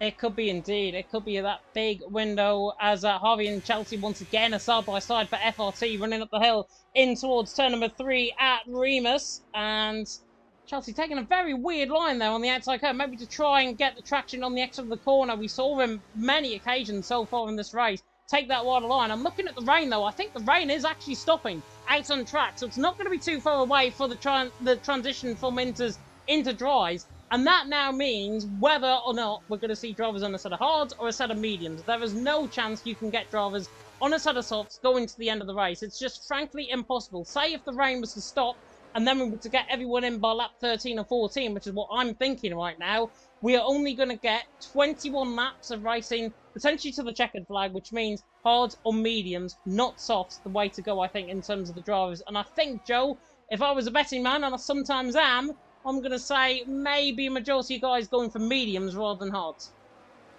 Yeah, I think so, because if you can cut through the pack nice and early on, then you'll have a pretty good chance of defending later on into the race as well, as the gap's just starting to open up now between a few drivers. Sam Gamer really has a foothold on this race. He'll be the first to make the call, though, or whether not to pit. So everybody will be responding to him, and so that's one of the limitations of being a race leader in these conditions. Contact! But he's got a big enough gap, I think, at the moment to actually not have that make the difference. But again, more wheel banging between Kian and Lucas down in towards turn 4. Lucas pulls ahead, but expect a dive bomb. Yeah, Kian is looking to the inside line. He looks a little bit shoddy, I've got to say, in terms of his connection. If he pulls this one off, he'll be very good. But there's a yellow flag, and that is the Aston Martin Magician that has spun. I think that's by himself. So Magician there down in 18th position, sprinting potentially by himself. Kian, though, looking to the outside line on the Red Bull of Lucas. This will be a phenomenal move. He can pull this off, and he does. PSR Kian, take your hat off to him. Great move on the back of Parnell Racing's Lucas. Kian through, and he's into 13. Might not be unlucky, might be lucky for some. Unlucky, though, definitely not for Kian. Ryan as well, trying to now thread through on the inside line, coming through turn 9 and 10. Beautiful move by Ryan, and Lucas now in the backwash, and his tyres already going off, it seems. Yeah, absolutely. Pushed a lot at the start. Might have taken some of the life out of it. Goodness me, some rather extraordinary lag on my end. I cannot describe what's going on because the cars are inside of each other at the first corner, but back in the slipstream now, I think officially is PR Lucas, pulling to the left-hand side and making a move on the inside of turn 2, which I think is the only move going up into turn 3, as this one becomes a little bit sketchy. It is getting very sketchy out on track. Put it this way, I would have been in the wall on that one. There would have been a safety car, and quite a few drivers, I think, would have been complaining if that was the case. As All Green on the back of Rick. Once again, just with that little bit of crossplay lag that we normally get in these races, Ogween just trying to take it careful on the back of Rick. So far, though, so good in terms of the racing. I hope you guys are enjoying it there at home. 155 of you are tuning in right now. But what I am seeing, Joe, is something that I didn't think I would see. Liam Bowman in second, struggling on the back of Sam Gamer. 3.8 seconds now, the gap between the lead. That gap was a second on lap 3. So Liam Bowman, over the course of the last 8 laps or so, has had Matteo right up his rear wing, and Sam Game has pulled away by 3 seconds in that space of the time. And Liam Bowman again, coming out of turn number 1, maybe running a fully dry setup potentially, which is giving the pace difference. And now with Matteo on the outside line, surely going to try and eye up this move, and Matteo was through, and he's into second. Liam Bowman now dropping back through, and he's into third. But is he running a full dry setup, or is he just struggling for pace? Yeah, a bit of both, I think. Or an alternative factor, it's that England are winning 2-0, I'm afraid. So, yeah, that might be an external factor. I won't blame that directly. OP Ryan versus PR Lucas. Once again, they're going wheel to wheel. And Ryan this time will have to try and make the move, but I think the lag on both ends is making it difficult. Oh. Ryan too late on the brakes, crosses back over himself, really. And that's where the rear locking occurred as the load shifted to the rear tyres. And he's struggling there down in 15th. He is struggling, definitely. Somebody that isn't, though, Ogween, all over the back of Rick. 12th and 13th position. The rain has stopped, by the way. Track is taking a little bit long to dry out. However, there is no visible spray now coming off these cars out on track, which means we could see somebody dive it early into the pit lane. And, of course, pit entry and exits are getting covered by the rules. You can explain that more in detail, though, Joe, if you know. Yeah, the pit lane rules, the first part of the white line when it first appears, that's where it's called the separation point 1. The drivers must stay to the right-hand side at all times. If they cross back over that white line, they may be liable for a penalty. So the very basic pit lane rules, but often we see at Austria a little bit of lenience as it follows the racing line. Yeah, it does. Ogween to the outside line on Rick. Is he going to get the job done? Nearly hung out there like Verstappen on Leclerc in 2019, but Ogween getting the traction on the outside curb. Now running down the hill. You can see the track looks bone dry at this part of the circuit as now comes in towards turn number 4. Brilliant on the brakes from Ogween. Keen in the mix as well. But Ogween surely has gone too far on the brakes, and he has, and he's now side by side with Rick. And again, squirming their way, coming out of through turn number 5, in towards turn 6, and Ogween does get that job done to the inside line. He's through. Keen right on the back of him as well. Brilliant racing. I've got to say, testament to these drivers going out on track from full wet conditions pretty much now to fully dry conditions in the space of about the first third of the race. Sam Gamer leading, Matteo second, Liam Bowman in third, but yet nobody still coming into the pit lane right now, which suggests actually, I thought Lucas was coming in, but there was a big old lag spike there coming to the final corner, so apologies about that. But Sam Gamer, Matteo, Liam Bowman top 3, and everyone at the minute is staying out, even though I can see coming up the hill it is visibly getting drier. It is visibly getting drier. Nobody quite willing to take the risk just yet. Usually when there's still the sheen, the damp sheen on the circuit, it is still intermediate conditions. And then when you start to get that dry line, the massive reduction in spray, and then of course the DRS prompt, it is absolutely ready for slicks, and the track will dry out rapidly. Shazoo Rick and PSR Kian, once again another attempted move at turn 3 from PSR Kian, turning into turn 4 though. Down the inside it goes again, just opening up the steering, bit of contact with the front right end plate for Rick. I think weaving maybe slightly there in frustration. Not the first time that Keane's got his elbows out. I'll be honest though, Kean, I think, had 90% of that move done. I don't know why Rick isn't remonstrating there, because Kean there in 12th, I think that was fair play. Brilliant stuff from Kean. Doing into 12th, Rick there in 13th. Hard but fair racing. That's what we need sometimes in the F1 23. That's what we're getting with the Legacy Division here tonight on lap 14. Sam Gamer leading from Matteo in second. Liam Bowman there in third. Tom there in fourth. Gil there in fifth. Louis Valentine in sixth. He struggled for pace. Looking alive, I've got to say, in these wet conditions. Uppbeat there in seventh. With Joe Murphy, Harvey and Chelsea top 10. Ogween, Kean, Rick, Lucas, Ryan top 15. They're currently the pointers as it stands. Sav, Coles King, Keki, Gustav and Magician. The 20 drivers going out on track. And there's a move happening further down the field, potentially with Gustav on the back of Keki. We're also going to get Ogween on the back of Chelsea, which is more immediate. So we'll cut that battle now. Coming in towards the right-hander of turn number 3 at Remus. Now on the down the hill slope in towards Schloss Gold at turn number 4, where Austria is 73% made out of mountainous region. Kian doesn't care about that fact. He doesn't care about Ogween, may not even care about Chelsea to the outside line. Chelsea rear locks though on the inside, and now Ogween could get 2 for 1 and a buy one get one free deal, pretty much like Wilco selling off their stalls as Kian now comes on the outside line, watching on board with this battle with Ogween and Chelsea. Ogween on the outside line, still hanging on. Chelsea gives him room on the outside. If he can pull this off, I'll give him a 5 of myself, and Ogween just about manages that, but now Kian, with that phenomenal run, could get both of them up the hill, and it looks like actually Ogween was looking to come in the pit lane, and Kian now to the inside line, might have to hold his bluff to the inside, gets the job done. Brilliant racing between the three of them. Kian 30s into 10, Ogween 11, Chelsea in 12. That is racing. That's Legacy Division defined as Sav and Ghost King are in. Oh, I owe everybody an apology there. Sometimes I'm quick to judge the driving standards. An excellent example from all 4 of them. And PSR Keegan, at the most unorthodox place on the circuit, pulls off a brilliant double move. That is what we like to see from the Dutchman. And we've got our first pit stoppers. Ghost King, hard. Sav, mediums. Gustav, mediums. I think at this point, the mediums are the right call. I think they can comfortably do 21 laps, which is how long we've got left.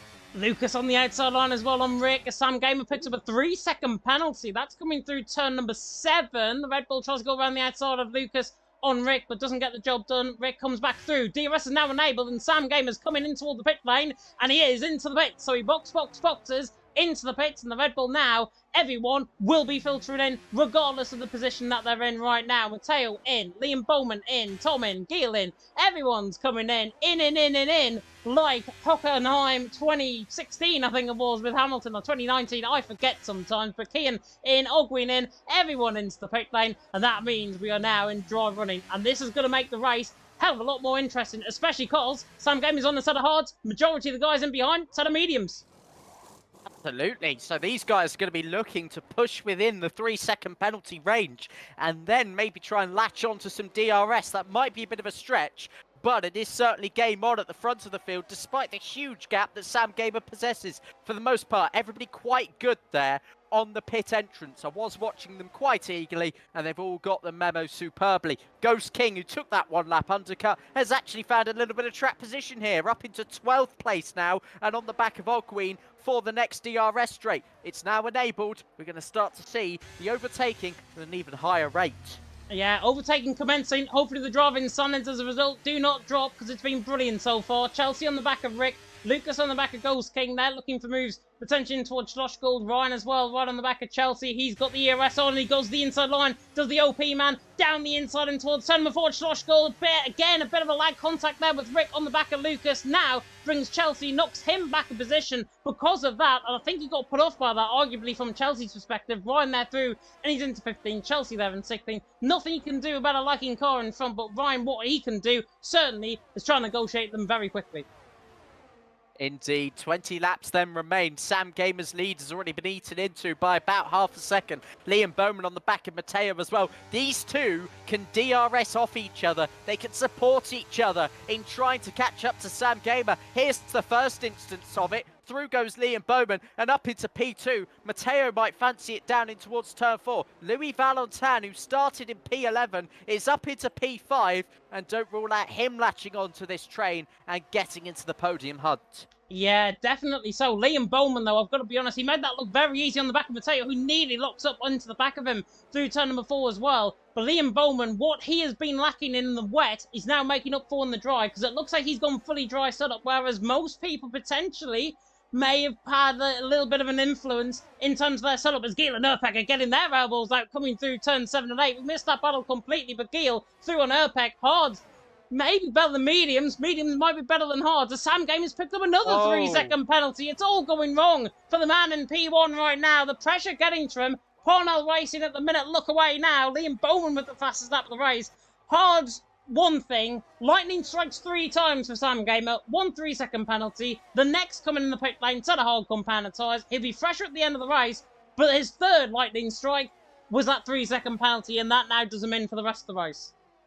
I'm sorry, he's bottled it. There is no other explanation for it. 6 seconds in 18 laps at Austria when nobody else says anything is a really big error in this race. There's no doubt about it. Gilles versus Urpek. Urpek made a brilliant dive to the inside and held on to the DRS as well. A brilliant, brilliant move by NLR Urpek, who's back up into P6. Gap between Sam Gamer and Bowman, 3.5 seconds, but Liam Bowman has the net lead by 2.5 seconds. Such is the magnitude of that mistake. Oh, that is marvellous from Ryan around the outside. Brilliant stuff from the man in OP Racing. Parnell have been done like absolute chips there as Lucas. Ryan through, and he's into 14. Marvellous move. Lucas, to be fair, gave him absolutely no inch of room coming through the corner, and Ryan still managed to go around the outside of him. That's racing right there. That is clean racing. Chelsea's now going to try and back that up to the inside of turn number 9. Don't often see enough and take coming through there. Big mistake in the foreground by Ghost King as well. Chelsea now through into 15. Hard's not working. If you're Sam Gamer, though, you'd be pretty much counting your lucky chickens, because Matteo on the back is actually not using them as a slingshot, and they're not DRSing over each other, which for Liam Bowman's perspective and Matteo, I think is bad news later on in the race, because Sam Gamer can pull that gap back out. I don't think so on these tyres. Hards, although they will be better towards the end of the race, I think the damage will be done by the time they continue to catch up at the rate that they are doing. I think there's no point as well now starting to DRS off of each other, because the penalty margin is, you know, a lot more significant now with the 6 seconds. As they, well, if one of these drivers gets a penalty, which they'll only really do by pushing excessively, again, they don't need to in this train. They're all following one another and making life quite easy for themselves. Yeah, definitely so. Joe Murphy on the back there of Harvey. 8th and 9th position currently out on track. Joe Murphy looking maybe for the move in towards turn number 1, I think, as Lucas now picks up a 3-second penalty further down the field. Majority of drivers actually toward the back end of the field are picking up 3-second penalties. But here is Joe Murphy, the console tier 2 driver, now passing FRT. Harvey gets the job done. Joe Murphy through, and he's into 8th position before Remus even comes into his camera sight, coming through turn 3. Job done for Joe Murphy, and Harvey there might get the run back on him, running down in towards turn number 4. And do you know what? He is, because he looks to the inside line. Once again, marvellous battle between them both, and the Haas man now does what the Aston Martin did just from a corner ago, gets the job done, and Harvey back through, and he's into 8th. Nice battle going on as Joe Murphy looking for every inch of room to try and get back past him, as Sav is doing the other FRT man of Chelsea. Absolutely. Joe Murphy, who messed up his final 2 laps in Q3, a really good battle there with FRT Harvey, who also will come to regret his final run on the fresh set as well. So it's nice that these two can see each other and actually battle for some quite significant points at the moment. I think this is for 8 and 6 points respectively, just off the top of my head. Joe Murphy will have another opportunity. Matteo coming on. Liam Bowman now. Very, very simple move with the DRS, and he's up into 2nd. Yeah, very nice move indeed. Uppbeat looking on the back of Louis Valentine. Joe Murphy again on the back of Harvey. Maybe playing DRS chicken, running down the straight in towards turn 4. Again, a little bit of a lag spike. Liam Bowman once again on the back of Matteo. Took right underneath the rear wing. That move as well for Joe Murphy not happening. Down in towards turn number 4. As soon as I say that, though, dives it to the inside line. And the Aston Martin. This is why you do not run off a battle and predict what's going to happen, because Joe Murphy is back through on Harvey. He's into P8, and he's done the commentator like an absolute chicken. Absolutely, just a little bit of a curse, or maybe you were pushing him on there to retake that position. That gap, though, extending ahead to Gilles, who is 3.4 seconds up the road. Not sure they're too worried about him. Louis Valentine, by the way, has sights on the cars in front of him, but just like that, he's got Uppbeat and Gilles on his tail now as well. Wasn't able to catch up to the cars in front, who are continuing to make a break and actually close into Sam Gamer. Uppbeat might go for it here. He has done already. Louis Valentine dives out the way because he knows he's got no chance to defend that, but maybe take it back into turn 4. Yeah, no ERS, no chance there for Louis Valentine to try and defend off there in 5th. Louis Valentine there in 6th. He's now under pressure from Gil, his fellow countryman there in behind. The Alpine looking to try, maybe get on the back, running down the hill once again in towards Schlossgold. Harvey and Joe Murphy part 3. Not going to happen this time around in towards turn number 4. But what is happening is the gap for the lead closing down as predicted. Sam Gamer 2.5 seconds. I'm honestly shocked though, Joe, because Matteo there, 2.5 seconds now behind Sam Gamer. I thought that gap would have been closing a hell of a lot quicker than what it actually has. Considering it was a gap of around 5 seconds, I mean, this is a decent rate to be lapping at the moment. And they still do have to look after their tyres towards the end of the race because they're in a fight with each other. This is a fight for the win that they're on, and they don't want to leave themselves too vulnerable. And as well with the battery, Sam Gamer can maybe afford to just keep burning there and where he can. But these guys know that there is something to play for in around 14 laps time. Will there be any move to the top of turn 3? No, there won't, as Liam Bowman does get within an inch of the rear of the Mercedes, but we're seeing this every lap, just drivers keeping each other on their toes. Definitely so. Harvey keeping Joe Murphy on his toes in towards turn number 3 as well as Sav on the back of Rick. And again, nobody really going for moves. Saying that though, Louis Valentine's just done Urpec down the straight in towards turn number 4, so that is Louis Valentine too, and he's into fifth. And Harvey and Joe Murphy, part 3, finally going to get going, it seems, for up the field. Sav, though, and Rick, part 1, now about to begin in towards turn number 4. And also the Alpine there on the Red Bull in the background. That's Ghost King and Lucas side by side on the set of hard compound tyres. Ghost King finding the room somehow to get that job done. The Alpine through, and he's into 16th, Lucas in 17th. And in terms of the penalties, by the way, we'll run them through now. There's not many at all. That is the wrong thing. Sam Game is on 6, Chelsea on 3, Lucas on 3, Magician on 3. And if you're wondering why he's picked up all of those penalties, because they've been naughty boys and they've been corner cutting, even though I've got to say the corner cutting is on strictly in Legacy Division, as Liam Bowman now comes at Mateo, but Tom might come at them both, maybe like a partner of the Red Sea, through the middle of them both, but not quite. Liam Bowman now forced to the move to the outside line. If I was Tom, I'd be instinctive and go for both of them running down in towards turn number 4, but he's waited in terms of the ERS. Smart play from Tom. It's letting know Sam Gamer once again just eke out the couple of tenths of a second that he needs to try and hold off a little bit later on, and those hards will certainly be coming into play around about now. Yeah, that was the hardest these guys have raced since the changeover to slick tyres. It was clean in the end with Liam Bowman back up into P2. Still 2.5 seconds off the lead, and I think they actually lost a touch of time in that battle as well. Joe Murphy still right on the back of Harvey. That gap has doubled almost now to about 5 seconds indeed. FRT Chelsea is trying to go around the outside of Sav, but Sav holds the inside. He's into 13th place now, again adding to PSR's point scoring tonight, but their comeback has been a lot slower than they might have expected. Only 10th and 13th at this stage, and it's still advantage outplayed. It is advantage outplayed by quite a considerable margin as well. Can't do the quick math while commentating, but we'll try and get Luke on that, certainly. Louis Valentine, though, on the back of Urpec. He might look towards turn number 4 once again. Everyone's just playing by ear and basically going for the moves wherever is necessary. As now we speak of that, Sav's gone for the move on Rick, and now Ryan's going for the move on Chelsea, right at the same part of the track, through turn number 3, and there's actually a bit of contact there from Ryan on the inside line. Chelsea just about gets away with it, but again, with this little bit of a hitbox that we've got going on, this slight bit of lag that we've got within the lobby, these drivers being so careful, so cautious not to hit each other. Phenomenal stuff. Ryan now to the inside line at turn number 4 at Slosh goal, forces there with Rick getting a 3-second penalty, forces Chelsea out wide. Rick ahead getting a 3-second penalty for him running out wide. Chelsea potentially put off by that, and Ryan through these into 14th. And now, joining the fray, goes King and Lucas on the set of hards, which are coming online now.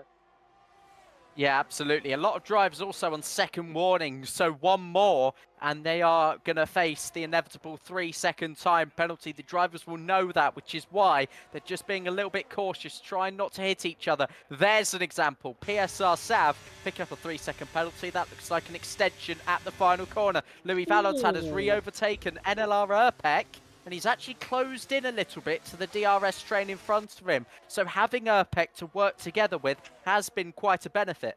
I'll be honest though, Gil not going to be happy with that. He might look to the outside line and towards turn number 4. I thought that was very late movement under braking there from Urpec, if I've got to be honest, from my perspective. And if I was GL right now, I'd be filing a complaint about that because it was late. I mean, Gil was only a 10th off him. He could have easily gone down the inside line. He had the great speed on Urpec. I think he possibly could have got the job done. It's again, if buts and maybes. There's no absolutes in this racing, but Urpec there in 6th, Gil there in 7th, doing a good job, and maybe it's going to settle itself out on track. But if I was GL, I wouldn't be happy with what Urpec did there. It was only slight movement of braking, but like we saw in PSGL last night, slight movement of braking could cost somebody the win. Yeah, absolutely. I mean, braking is one of the heavily frowned incidents when it comes to F1, especially movement, especially being too late as well and forcing drivers off the track. Uppbeat back ahead of Louis Valentin, and through goes Gilles as well, down the inside on his fellow Frenchman. Can he hold it down the inside? Yes, he does. They're wheel banging on the exit of turn 3, on the run down now towards turn 4, both giving it everything in terms of battery deployment, but Louis has a lot less to work with as Gilles goes down the inside. Louis still trying to hold it around the outside. He does a brilliant job in terms of car positioning, and he'll hold the inside now going into turn 6 as Gilles runs out wide. Still not going to give this one up though, into turn number 7. Phenomenal racing between two drivers who show so much respect on a weekly basis, and they're still not giving it up. This is incredible. Hards against medium, Gilles against outplayed racing. Beautiful. Absolutely brilliant. I mean, Gilles ran wide there. We could scrap that. But apart from that, that was brilliant stuff between them both.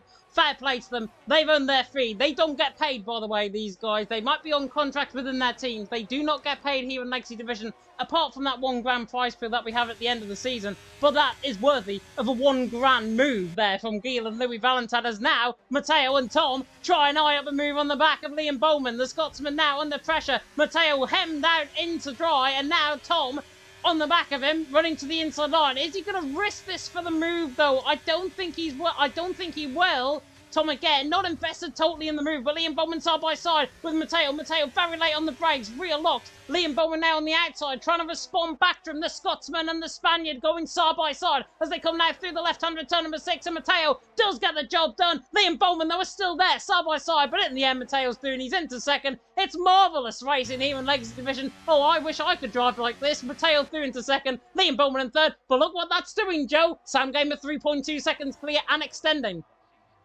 I'm trying to shout, but I can't shout over you. Stop fighting, as PR management has just said that one of those 3-second penalties for Sam Gamer official might be appealable. So, if it is, they've just effectively lost the lead of this race. But, you know, it all depends on the steward's judgment. Look at this now. There's 6 cars all in a train, and it restarts with Liam Bowman, with Tom doing the exact same thing, this time following Bowman through instead of Matteo. Identical move on the exit of the corner as well, going side by side with Tom picking up the slipstream from Liam Bowman directly in front. Matteo trying to hold it there as well. Through goes Tom potentially into the race lead. Oh no, he's hit Liam Bowman. No, not again for the Scotsman. He was on pole in Tier 1, got turned around. He's in a sandwich. It's 3 wide going into turn 6. Who gets out in front? There's still 3 abreast coming through the corner. Off the track goes Liam Bowman. Off the track goes Gilles. Back down the inside comes Louis.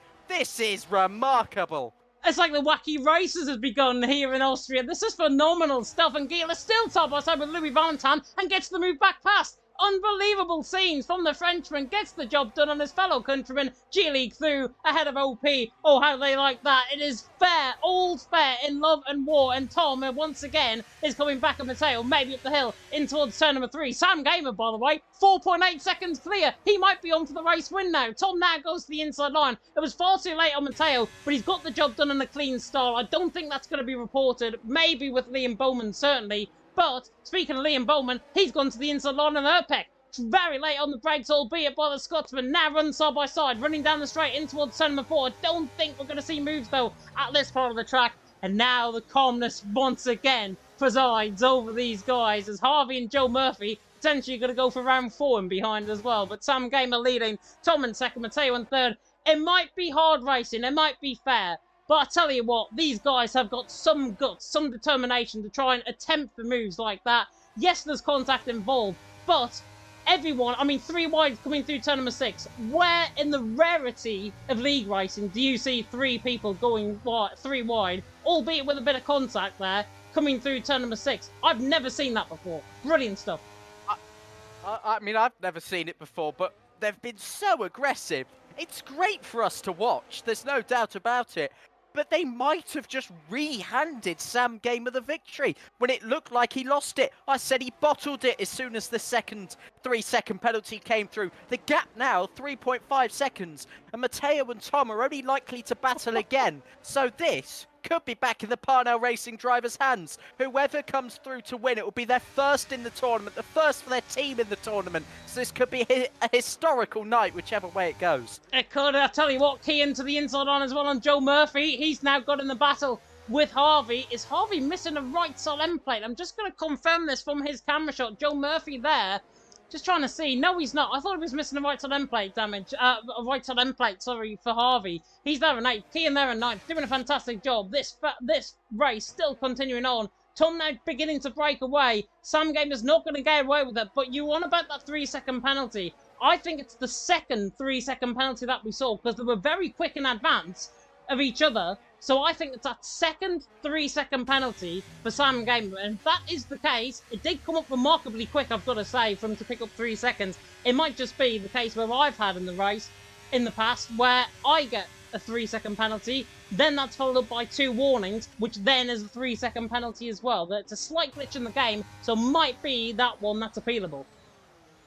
Yeah, absolutely. I mean, sometimes you do get those double warnings when you run wide once. You sort of hold it off the track for a period of time, and then you pick up a second warning when you re-enter. So it could be one of those. I'm not sure. I've not seen it. I'm not on board with him. Joe Murphy. It's still all going off. It is unbelievable. He's still on the outside line, coming through turn number 6. I don't think he's going to go for the move. Harvey there in 9th. Joe Murphy in 10th. You can continue on. He can. I mean, these guys have not left each other alone. I'm not surprised that every single corner we look back and they are wheel to wheel. I think the first words they'll say after this race to each other is GG, because neither of them have put a foot wrong. You have to say, these midfield fights, even though for the lower ends of the points, there's 40 up for grabs for race victory, but don't ever rule out the insignificance of just what these points finishes can do to the lower teams, especially in such a tight-knit contest. Yeah, and remember, of course, next week there's Louis Valentine's on the back of Liam Bowman. Tries to dive it to the inside line, maybe forcing the Scotsman late on the brakes. Doesn't. The Frenchman right on the back of him, though, running down the hill once again. Louis Valentine on the back of Liam Bowman once again. In towards turn number 4 at Schlossgold. Is the Williams going to get the job done and hold on to the position? Yes, he will. Louis Valentine cannot find a way through. Maybe, though. No way. On the exit of turn number 5. On the exit now of turn number 6. If he pulls this off, this will be brilliant, but he doesn't in the end. He just doesn't have the guts to go around the outside on Liam Bowman in 5th, with that 3-second penalty, of course, overhanging him, as Rick, I think, has done the same thing. Right on the background shot through turn number 4. He's got around the outside of Sam through that part of the track. Ryan as well, fighting. There are battles up and down the field, but what I will say, we've had no VSCs. We've had no safety cars. The only bit of contact we've had, I think, was on lap 1 in terms of the racing there on the Inters. It has been absolutely hell to the leather, foot to the floor racing. And I'll tell you what, from a commentator's perspective and from an unbiased perspective, this has been absolutely unreal to watch. And this sets the Legacy Division standard way higher now for the rest of the season, with the sprint race, of course, in Qatar and the feature to come next week. Race of the season so far, potentially. Really our first with the mixed conditions coming into play. Louis Valentine and GLG once again. Here comes the Frenchman. He's got the extra ERS compared to Liam Bowman, who's having to defend, and he runs in deep. So GLG looking for the exit now, and he could go the long way round into turn 6. But first the kink of 5 holds it around the outside. There's contact there from Liam Bowman, straight off into the gravel trap. He's driven such a brilliant race, and just like that, he's sent tumbling into the gravel traps. Fortunately, still in 7th, so not too much lost. Not too much loss. I think it's more pride than anything. No positions lost, luckily. Ryan's dropping down the field there as well. I think he might have had contact potentially with Rick further down the field. On to lap 35 we go, though. We've got no safety cars or VSCs coming for the rest of the race, which is fantastic. Sam Gamer leading the way. With that potential penalty removal, leads the way by 1.7 seconds over Tom. 4.7 currently out on track, but that 3-second penalty remove, if it does, it's only 1.7 seconds between the top 3. Is that Louis Valentine again? Goes the inside line, this time on the Scotsman. Scotsman gives him a little love tap, say, you know what, come on through. We may as well share in the love. And he's there through, and he's into 5th position. Urpek there chasing down Matteo. Matteo chasing down Tom. Still this battle, though, for second going on. It has been absolutely hell for leather racing. Chelsea, another 3-second penalty. He's spun as well, coming at the top of the hill in towards turn number 3. Got the car back going again. Loses the handful position as a result. But Sam Gamer leading. Tom in 2nd. Everyone from 2nd downwards, I think, has really played to Sam Gamer's advantage, because it's been so hard racing. Tom, Matteo, and Urpek are going to look back on this and think, maybe what could have it been? Maybe what could have been, but they've still got an opportunity. Remember, the penalty for now is still 6 seconds, and it will be subjective to whether one gets removed. Sam Gamer thinks that that is the case. There's one more lap to go. The gap is 5.1 seconds, and Matteo is burning for dear life with Tom flashing at the rear, which means he's below 10%. Matteo to the inside. Matteo to the net lead of the race on penalties. A move that could give ET8 their first tournament victory provisionally. Urpek might get them both all down the hill and towards turn number 4 as well, and he's got phenomenal speed compared to Tom, so he'll look towards the outside line now, looks towards maybe going 3 wide. Urpek, and there's contact. That's never going to work. That is never going to work. What on earth are you doing, Urpek? Coming down the hill into turn number 4, 2 wide is hard enough, 3 wide's a no-go. Urpek and Liam Bowman now side by side, and now hands Sam Gamer the race on an absolute plane that could have been avoided. Sam Gamer now up the hill, coming through Rinton to turn number 9, then coming through the right hand of turn number 10. Gill's got a 5-second penalty, adding pain to his pain. But Sam Gamer on the run to the line takes the race win. Now officially out on track after that idiotic contact from the 3 of them in the end.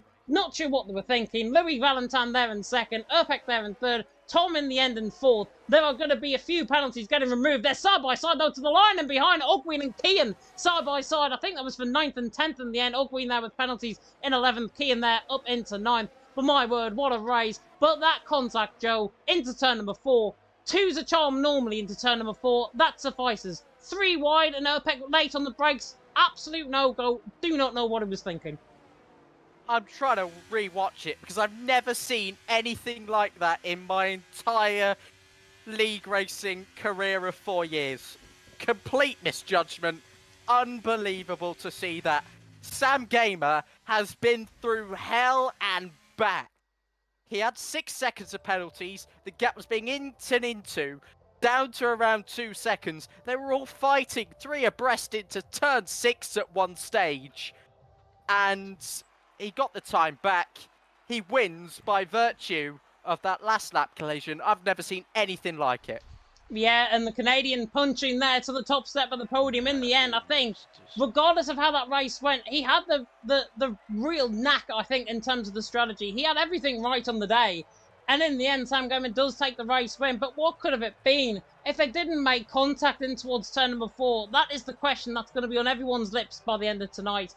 And I really hope we get answers in the stewards' report, because that is going to get reported. No question of a doubt. But in the end, what we have provisionally is Sam Gamer taking the race win by 2.5 seconds from Louis Valentin in 2nd. And OP, if that penalty does get removed, of course, it'll be 5 seconds. But it doesn't really matter. He could just keep the penalty now. Louis Valentin in 2nd. Urpek there in 3rd. Drove a terrific race. In the end, the contact, though, really befalling, especially Gill there down in 7th. He was robbed potentially of that podium, as the G League guys are saying there in the chat. Urpek there 3rd, Tom 4th, then Liam Bowman, Harvey, Gill, Matteo, Kian and Joe Murphy top 10. Ogwin, Ghost King, Ryan, Sav and Rick top 15. Then Lucas, Keki, Gustav, Magician and Chelsea. And why wouldn't you have it, Joe? All 20 in some shape or form, possibly with a few front wings, get round. I think that's the first this season. So well done to everybody for making it to the end. No safety cars, no VSCs. Overall, a terrific race there. Some penalties to be appealed, some penalties to be applied. Once again, we leave you tonight not having a clue where people can end up.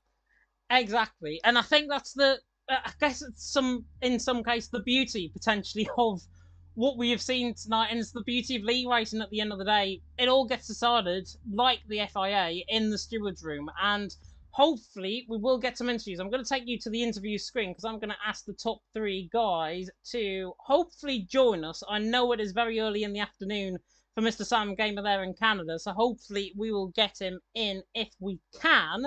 But in terms of the top 3, and in terms of that race, I still can't believe what happened. I was on board with Urpek for the entirety of that, and it looked like he got caught on the outside curb.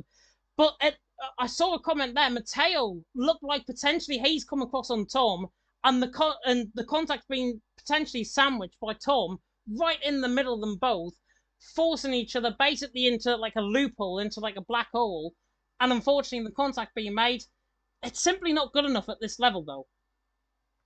I'm just still trying to watch it back, and forgive me because I'm really slowing it right down. There's a gap for Urpek. It's not Urpek's fault. He does nothing wrong, in my opinion. The Mercedes then moves over of Matteo, but Tom is still there also. It is possibly the worst racing incident initially you're ever likely to see. It looked a little bit Singapore 2017-esque because, both sides just went in and pinched the middle driver, but yeah, I mean, I cannot call it so early on. I know Luke will have an opinion. I know the other stewards will have an early opinion. They'll have to sort that out amongst themselves. I'm so happy that is not my job. I'm so happy it's not my job either. We don't get paid to commentate here for Legacy Division, but we do get a real sense of what was to be, I think, in that race. It would have been a fantastic battle as a result. But in the end, with that Urpek incident, Matteo saying he might have come across, Francesco saying in the chat, saying he potentially has come across. I've only seen it from face value, what we've just commentated on right there. I will probably have a different opinion when we come off the stream. So whatever I'm saying now is probably going to be a hell of a lot different to what I will say next week when we investigate all those incidents. Hopefully, though, we can get the top 3 in if they are willing to come into the interviews room or into our commentary box here. But Joe, of course, coming ahead into the calendar, Qatar next week, sprint race.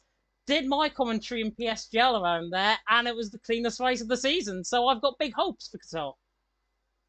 Yeah, absolutely. And it's a sprint race as well, reduced to an 18-minute qualifying session, and then the sprint qualifying format, which sets the grid for the 50% race. So slightly different. Will be a few more opportunities for overtakes, for chaos, and for a mixed-up grid as well. So I look forward to watching it. Whether I'll be here is an unlikely one, but either way, I'm sure you'll all enjoy it. And then it's the transfer window in the break week. It is. The break week does come the week after. Sadly, Sam Gamer's not going to be joining us for an interview. He has got to run. Sadly, next time he hopes, though. So hopefully it might be next week, even in Qatar, because I know he's quite strong around there as well. And I'm just going to wish him a congratulations on the race win. It was well and truly deserved, I think, in the end, from his perspective. But again, looking ahead of the calendar, of course, I'm not sure who's going to be joining me. It could be like the special guest commentators that join me, special guest hosts that we have in WWE Raw back in the 2009s, 2010 days. We could potentially see that. Saudi Arabia as well, Belgium, Mexico, Spain, and Bahrain to come before the second break week. And then we've got Netherlands, Japan, Abu Dhabi, Brazil, and Las Vegas to come the week after. It is going to be very interesting, but I've just been sent a clip of the incident between Matteo from his perspective, so I might have a watch of this after the stream. The POV is there. I have been sent it, so I will have a look at it when we get off the live stream. I'm just trying to see though if there is anybody else available for an interview. I think they're all going to ditch us. I think Joe tonight. Yeah, I mean, I think tensions and tempers are still flaming following some of those last lap antics, or some people might just be sitting there laughing, thinking, just how many positions they've gained. Personally, I've not seen the incident. I've now seen that's a Keke clip, so that's the wrong AlphaTauri. So, they will be posted on Twitter. You'll probably see retweets flying about. X and reposts. Oh, that keeps getting to me. But either way, I think they all should have just left a bit more room at the end of the day. They should have. And in towards turn 4, it's so tricky as well to go into that part of the track where you are obviously going to make contact. We saw with Hamilton and Albon in real life on 2 occasions, 2021, 2022, both going for moves, one getting forced on the outside and then spinning in the gravel. So unfortunate. It can happen in real life. It happens here in sim racing, probably more, especially so in sim racing than in real life. But it just comes to show the nature of the racing and how hard that was fought, I think, out on track. And hopefully we do get forward, of course, we do get really good standards of driving going forward as well. What we're going to do, though, is end it off here because I'm in an absolute sweat. I hope you guys are tuning in at home as well, because that was absolutely epic towards the end. Big thank you, of course, to Mr. Joseph. You can't see us now on the chat because we had comments earlier on aimed towards me in terms of my jawline and everything. I don't take it to heart, to be honest, but if you are that person, please stop it, because it is not rude and you are the minority rather than the majority in terms of actually getting to me on stream. But what we are going to do is end it off here, and end it off, I think, with what was, for 35 out of 36 laps, Joe, a very good race. Yeah, absolutely. I think we shouldn't let that last lap incident overshadow what was clearly a race with, you know, a lot on the line in terms of going forward in this championship. Pardell Racing have their first in the tournament, and that in itself is a very good achievement. So once again, congratulations to Sam Gamer and the rest of the point scorers, and indeed everybody who finished. Yeah, all 20 drivers finishing as well. That is an achievement in Austria in its own right. We are going to end it off there. Final word, of course, from our sponsors, Next Level Racing and indeed GridFinder. We will leave you to their capable hands. Thank you so much for watching, and until next time, goodbye.